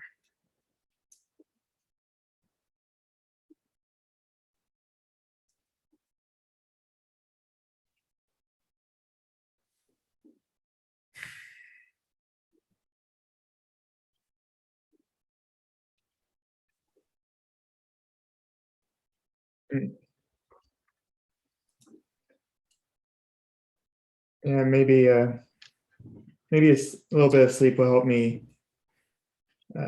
clear my mind. Maybe.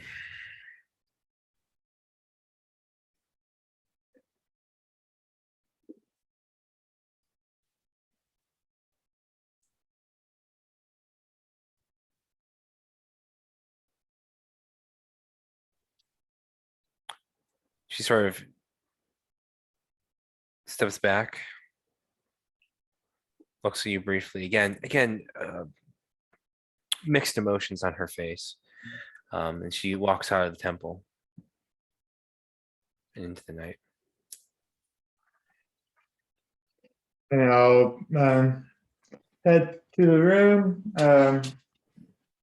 I'm assuming there is a room there that I could stay at and sleep. Yes, there is. Now, there aren't rooms for people who are not acolytes. This is going to be sort of a small,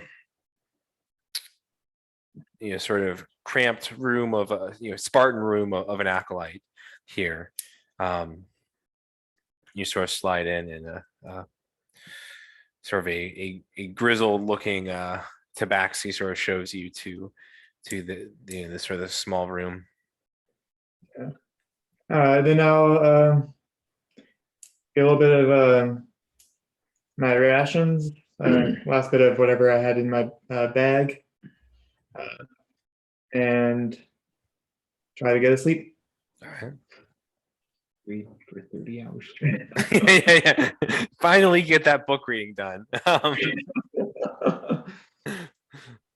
Right. Yeah. All right. Sounds good.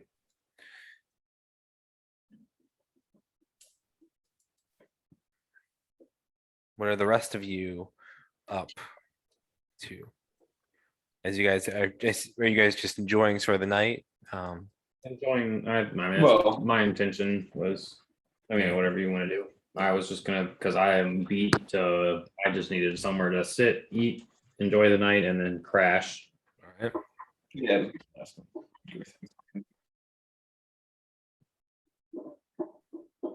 don't think there's anything gonna- specific to do. Gonna eat my food and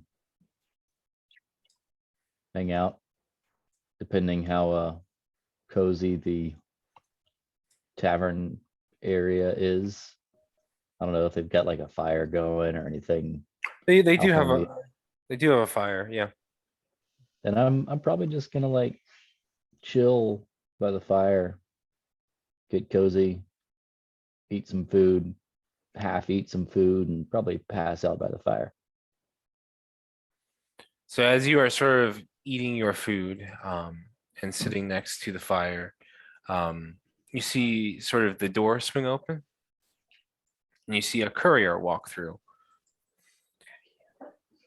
He sort of looks around as he catches sight of you by the fire.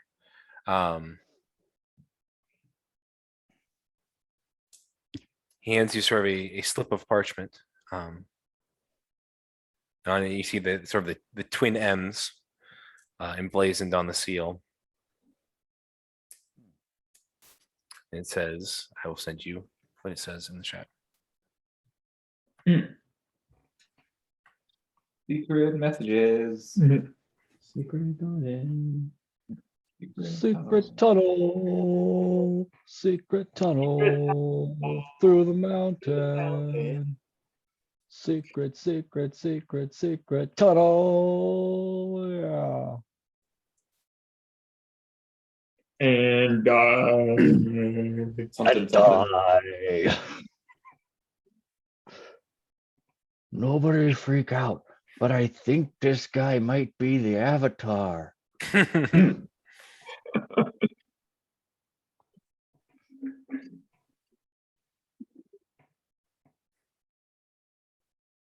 great big vegetables. All right. So unless the rest of you are doing anything, I don't think so.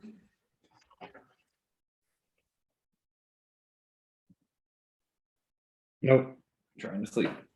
all right. So you guys head up to bed and throw this in, and you sleep like the dead because you were almost dead. We are dead multiple times. And so Get our long rest. Let's go. Hey, yep, you get your long rest and Healed up. D&D Beyond. Long rest. two lovers forbidden from one another. A war divides their people In a and mountain. divides them apart. Built a path to be together. Well, then I forget how the next part goes, but then it's a sacred tunnel, sacred tunnel. Long rest. Ugh. They do this long rest. And now it's snowing on my character. So yeah. The new app has a let Oh, it it's snow, let it snow, let it snow. no, it's still snowing. Oh, the allies outside are frightful, but the obelisk is delightful. Since there's no place to go. You could let it roll. Let it go, let it go, let it go. Let it go. That's what they were singing in the tavern when we went in. Let it go. Can't hold it back anymore. Let it go. And slam the door.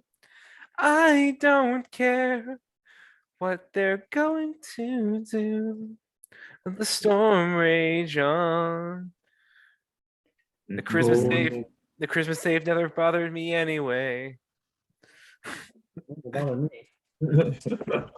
Yeah, so if All right. you failed your I charisma rolled check, so well on all my attacks. I know. And So then Aurelia save- rolled insanely poorly when she was normal, and then really well when she was under the control. like she was like hitting on everything when she's under control, and then she got saved, and then she was like, oh, natural one, oh, like. Um, all right. So as the three Oh, of you, it only took being cursed and trying to save an evil obelisk for Karrik to discover that he can now Misty Step.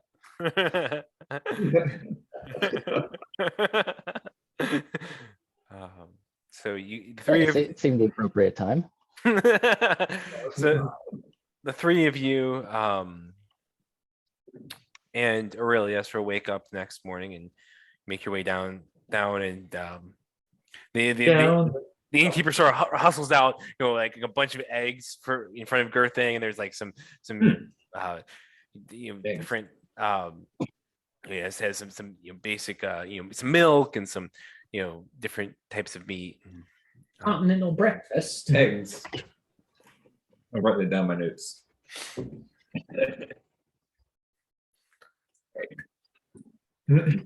I think like when Gurthang first arrived, like the eggs were like, his first character trait was likes eggs. Was he like eggs? I think I have it written down on like the second page. Yeah. Oh no, it's literally my first page notes. I like eggs. Nice.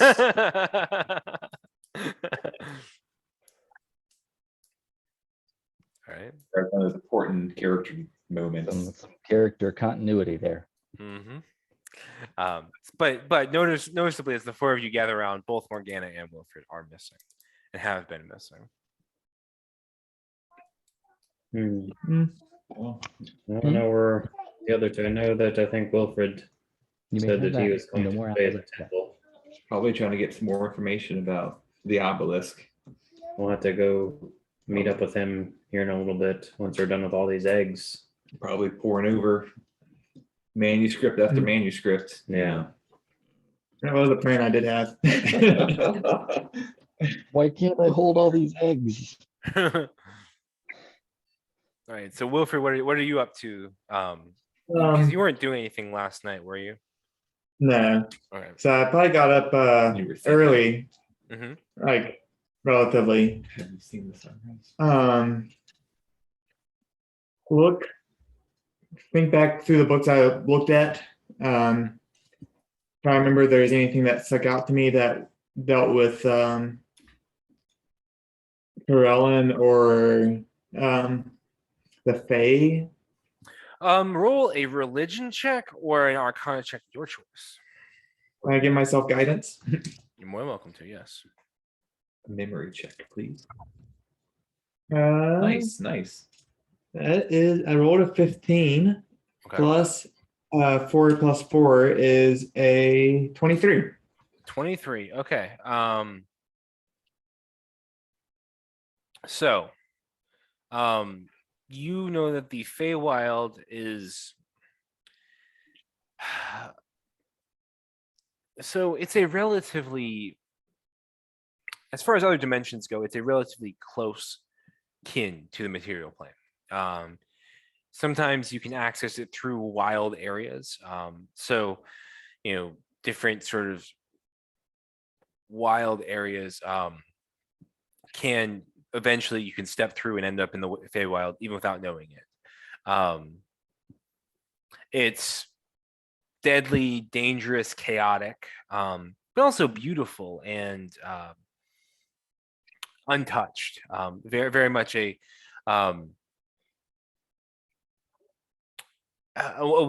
place of both beauty and sort of danger that lurks. There's a variety of different creatures that live there, satyrs, fairies, among others. All right. But there are also sort of negative, dryads as well, dryads and naiads.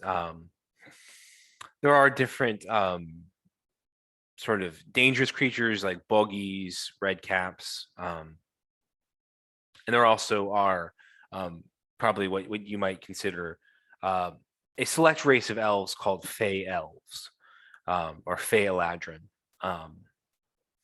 that sort of inhabit and often basically they're sort of the only civilized race that lives in the Feywild. Corellin, is the Archart and the sort of the god of the elves. Again, he's associated with elves. The Feywild, and his holy day is called Elven Dawn or Midsummer. It's said that is when the Feywild and sort of material plane are most sort of in harmony, and when you're most likely to pass through from one to another.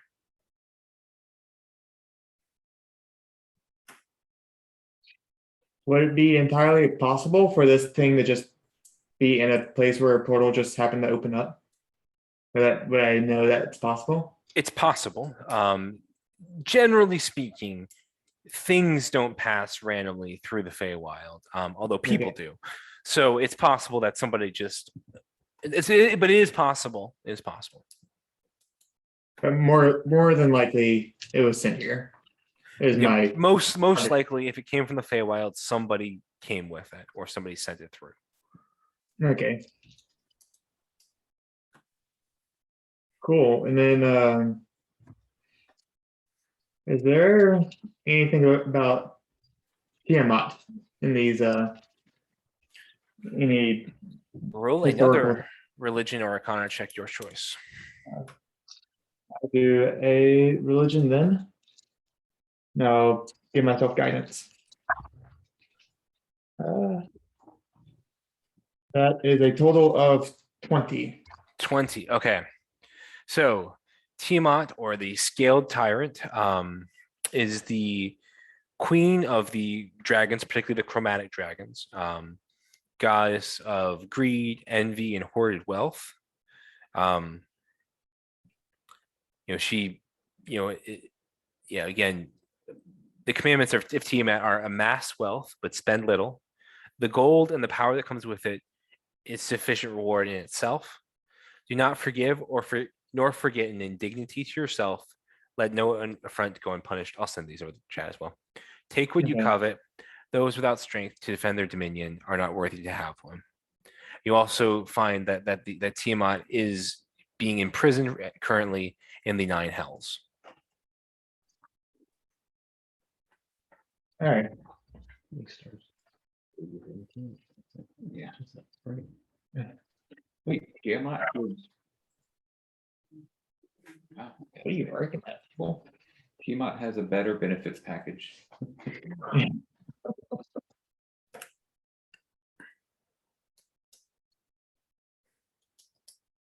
And little. It's like a crotchety old man.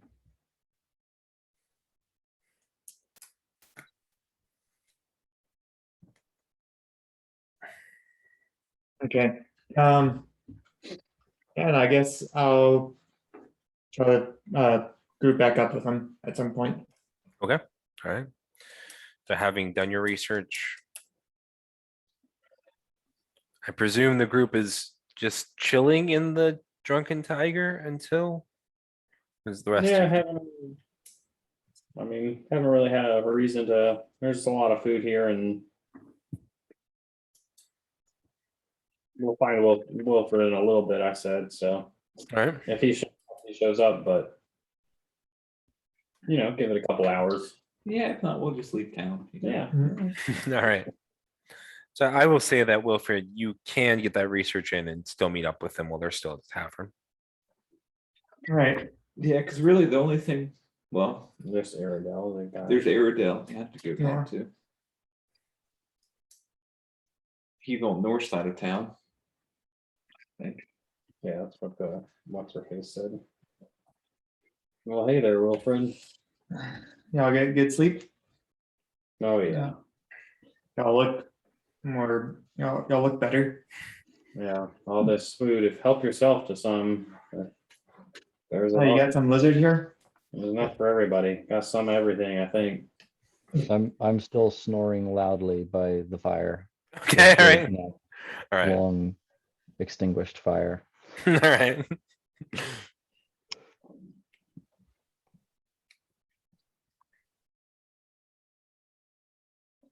Yeah, we figured we'd go check out Aradel sometime later today and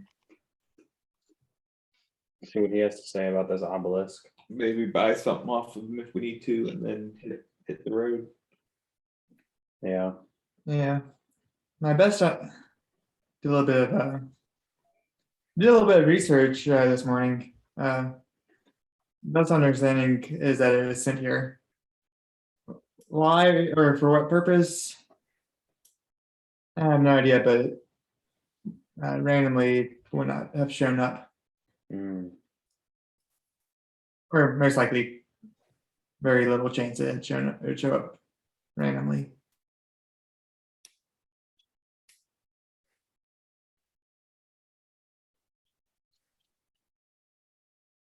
Yes.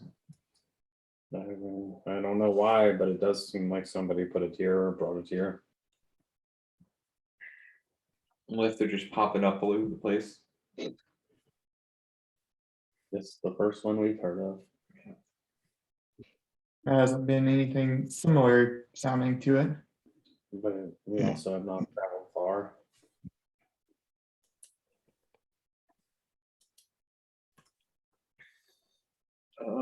So I guess we should go. We can go talk to Aradel here and just have his thoughts on it, but I mean, we could head out of town here and rest it up well and continue the journey towards Aurelia's home, Cliffs. Yeah. the cliffs of despair. Close to insanity. The Stone Cage Cliffs. Yeah, that one. All right. So what are you guys doing now that you guys have sort of reunited? We'll go talk to Aradel first, I think. Sounds good enough. Yeah. Okay. Did we wait for Karrik to get up, or does he know to meet us there? Go bump his. We'll slap him in the back of the head when we're walking out. All right. So as you're walking, We're leaving. Get up. All right. Okay, I'm coming. I'm coming.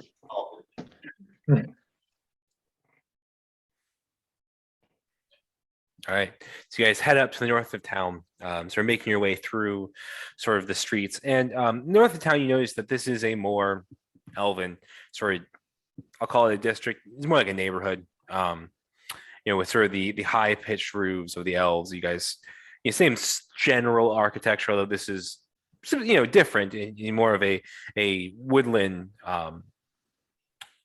sort of woodland style, I guess, as opposed to what you saw in Uthir, which was more stark and stern. And so you guys make your way through sort of these few houses that are of elven design. You see sort of them moving in and out.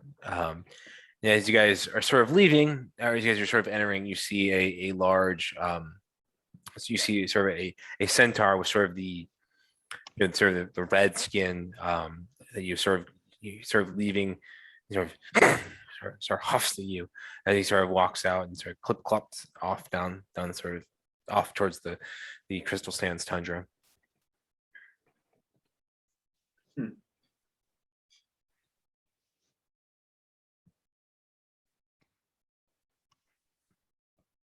I didn't catch that. Who was it? Was a red somebody? Centaur. Right, center. Similar to the ones that like attacked us, like Generally similar sort of style. You roll just a history check for me real quick. All Centaurs are one and only the same. That's a 14. 14. That's not, you don't know the difference between centaurs. You don't know if it could be the same sort of tribe or different.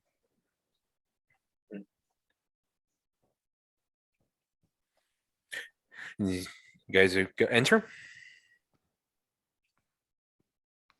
There is a door, so you would have to open the door. Knock. All right, so you knock. Hello, who is it? Knock. It's that's the Magnite. That's the Fellowship of the Chili Sad. I don't know any Fellowship of the Chili Sad. Wilfried Shorst, or Wolf for short. You know me. Oh. We heard you deal with Malayashmi or relics. Oh yeah, For me. that's my trade. Yeah. How may I help you? I've been down there a time or two, but it has been a little bit more difficult with the Utalots sort of coming in on the trade, as well as individuals from Uthdurn are sort of beginning to move up the river towards the Malayasmere proper. Competition is what it is, but We recently came across the obelisk, we think maybe from there, and we're just, I guess, wondering if you had known of anything similar to it. It seemed to be sort of containing it. it's entirely possible. You need to give me some sort of description of the obelisk. I mean, they do have obelisks there. Herein lies the curse of the Feywild. The abominations locked behind time and space, that they may haunt the chosen of Corellan no more. That was engraven in the side of this obelisk. I mean, it's possible. I mean, the elves of Malayasmere did did have a deep connection, almost a religious connection to the Feywild. It was said that until an elf was transported to the Feywild, they were not an adult. That was sort of their coming of age in Malaismere. Do you mind saying it again? The passage. Herein lies the curse of the Feywild. The abomination is locked behind time and space. Yeah. Behind. Go ahead. That they may haunt the chosen of Corella no more. I don't know what the curse of the Feywild would be, though. That's puzzling. I don't know what that means, but it's possible it came from Malaismere. I don't know of anything specifically like that, and I don't know. You said something about in prison. I wouldn't know what the curse of the Feywild would be, or what abominations might be imprisoned. Do you have anything else you can give me to go on? How do you know it's associated with Malaismere? It's It was a hunch, right? just a hunch, yeah. Just because of Corellin being the father of the elves, and we talked to Priestess Shora, and she mentioned your name as somebody who knows Elven, some artifacts from there, and the fall of Malaismere.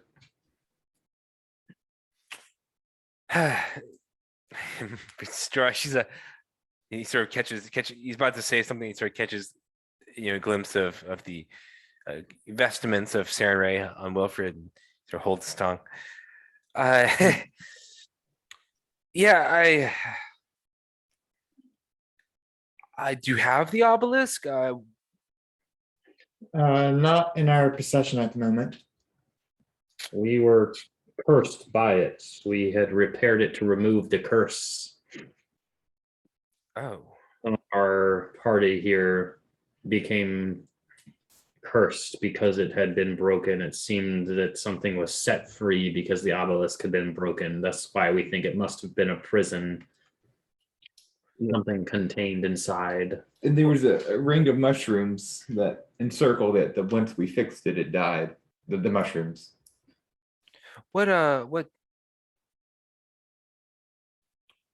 what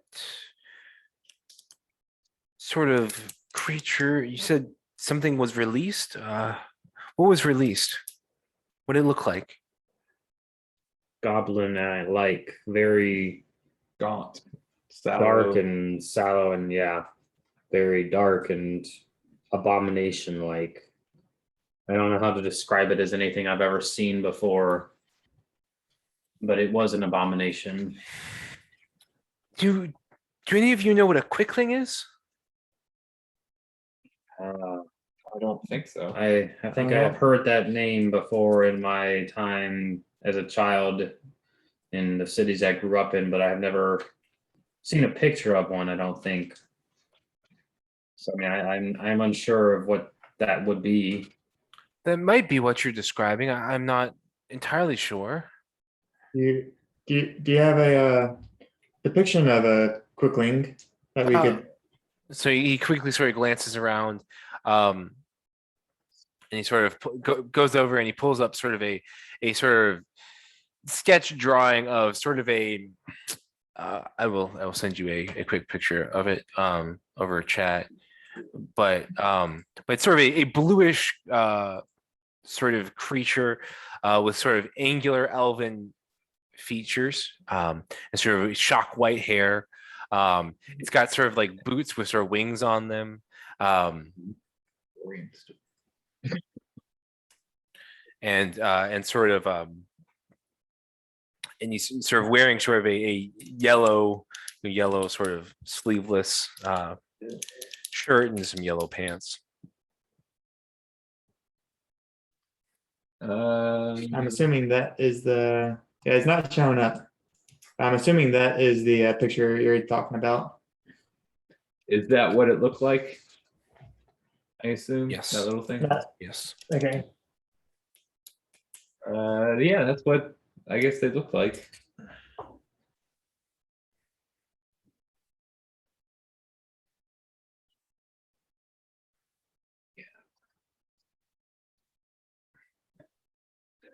That was. I didn't really get a great look at them. Just a point of order. That isn't what they look like. I mean, yeah. So if my description was sort of off about what they looked like. Let's see if I can find a picture of what they looked like. But yeah, they looked fairly different from that. Yeah, I mean, that's nothing I saw. And I was the closest to this rift. They were darker, weren't they? Dark and gaunt.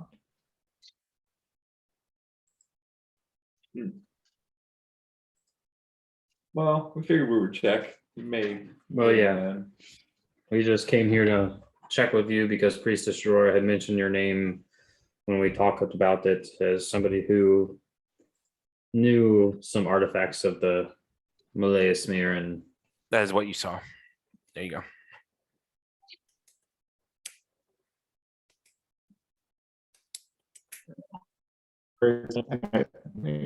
So you got Word. hooves. Like they're multiplying. I can't tell if he's facing that way and turned around, or if he's facing this way and turned that way. He's swinging his arm around. Yeah, one arm, so this one's yeah. Oh, that's on the follow through. Um,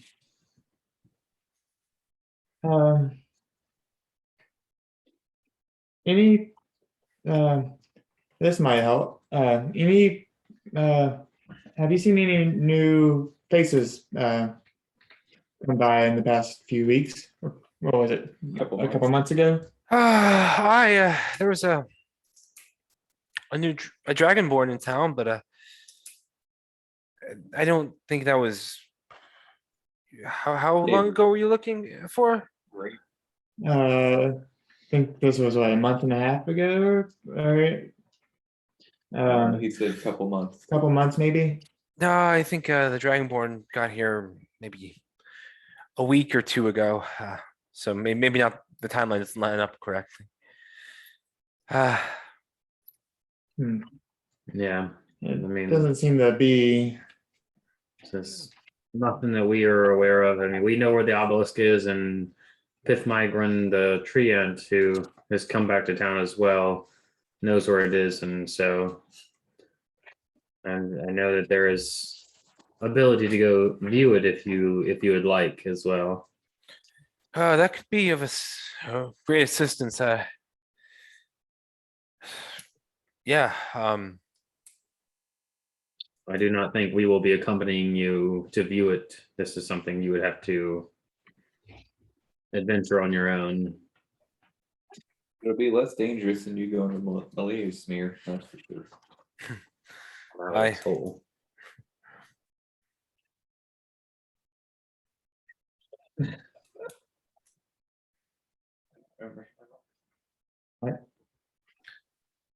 And so, as you guys are sort of talking to Aradel about this, Wilfried, you hear a voice in your head, Morgana's voice, and she says, Wilfried, the obelisk is gone. I don't know where it went, but it's gone. And that is where we'll end tonight's session. Sick. It can be gone. Ooh.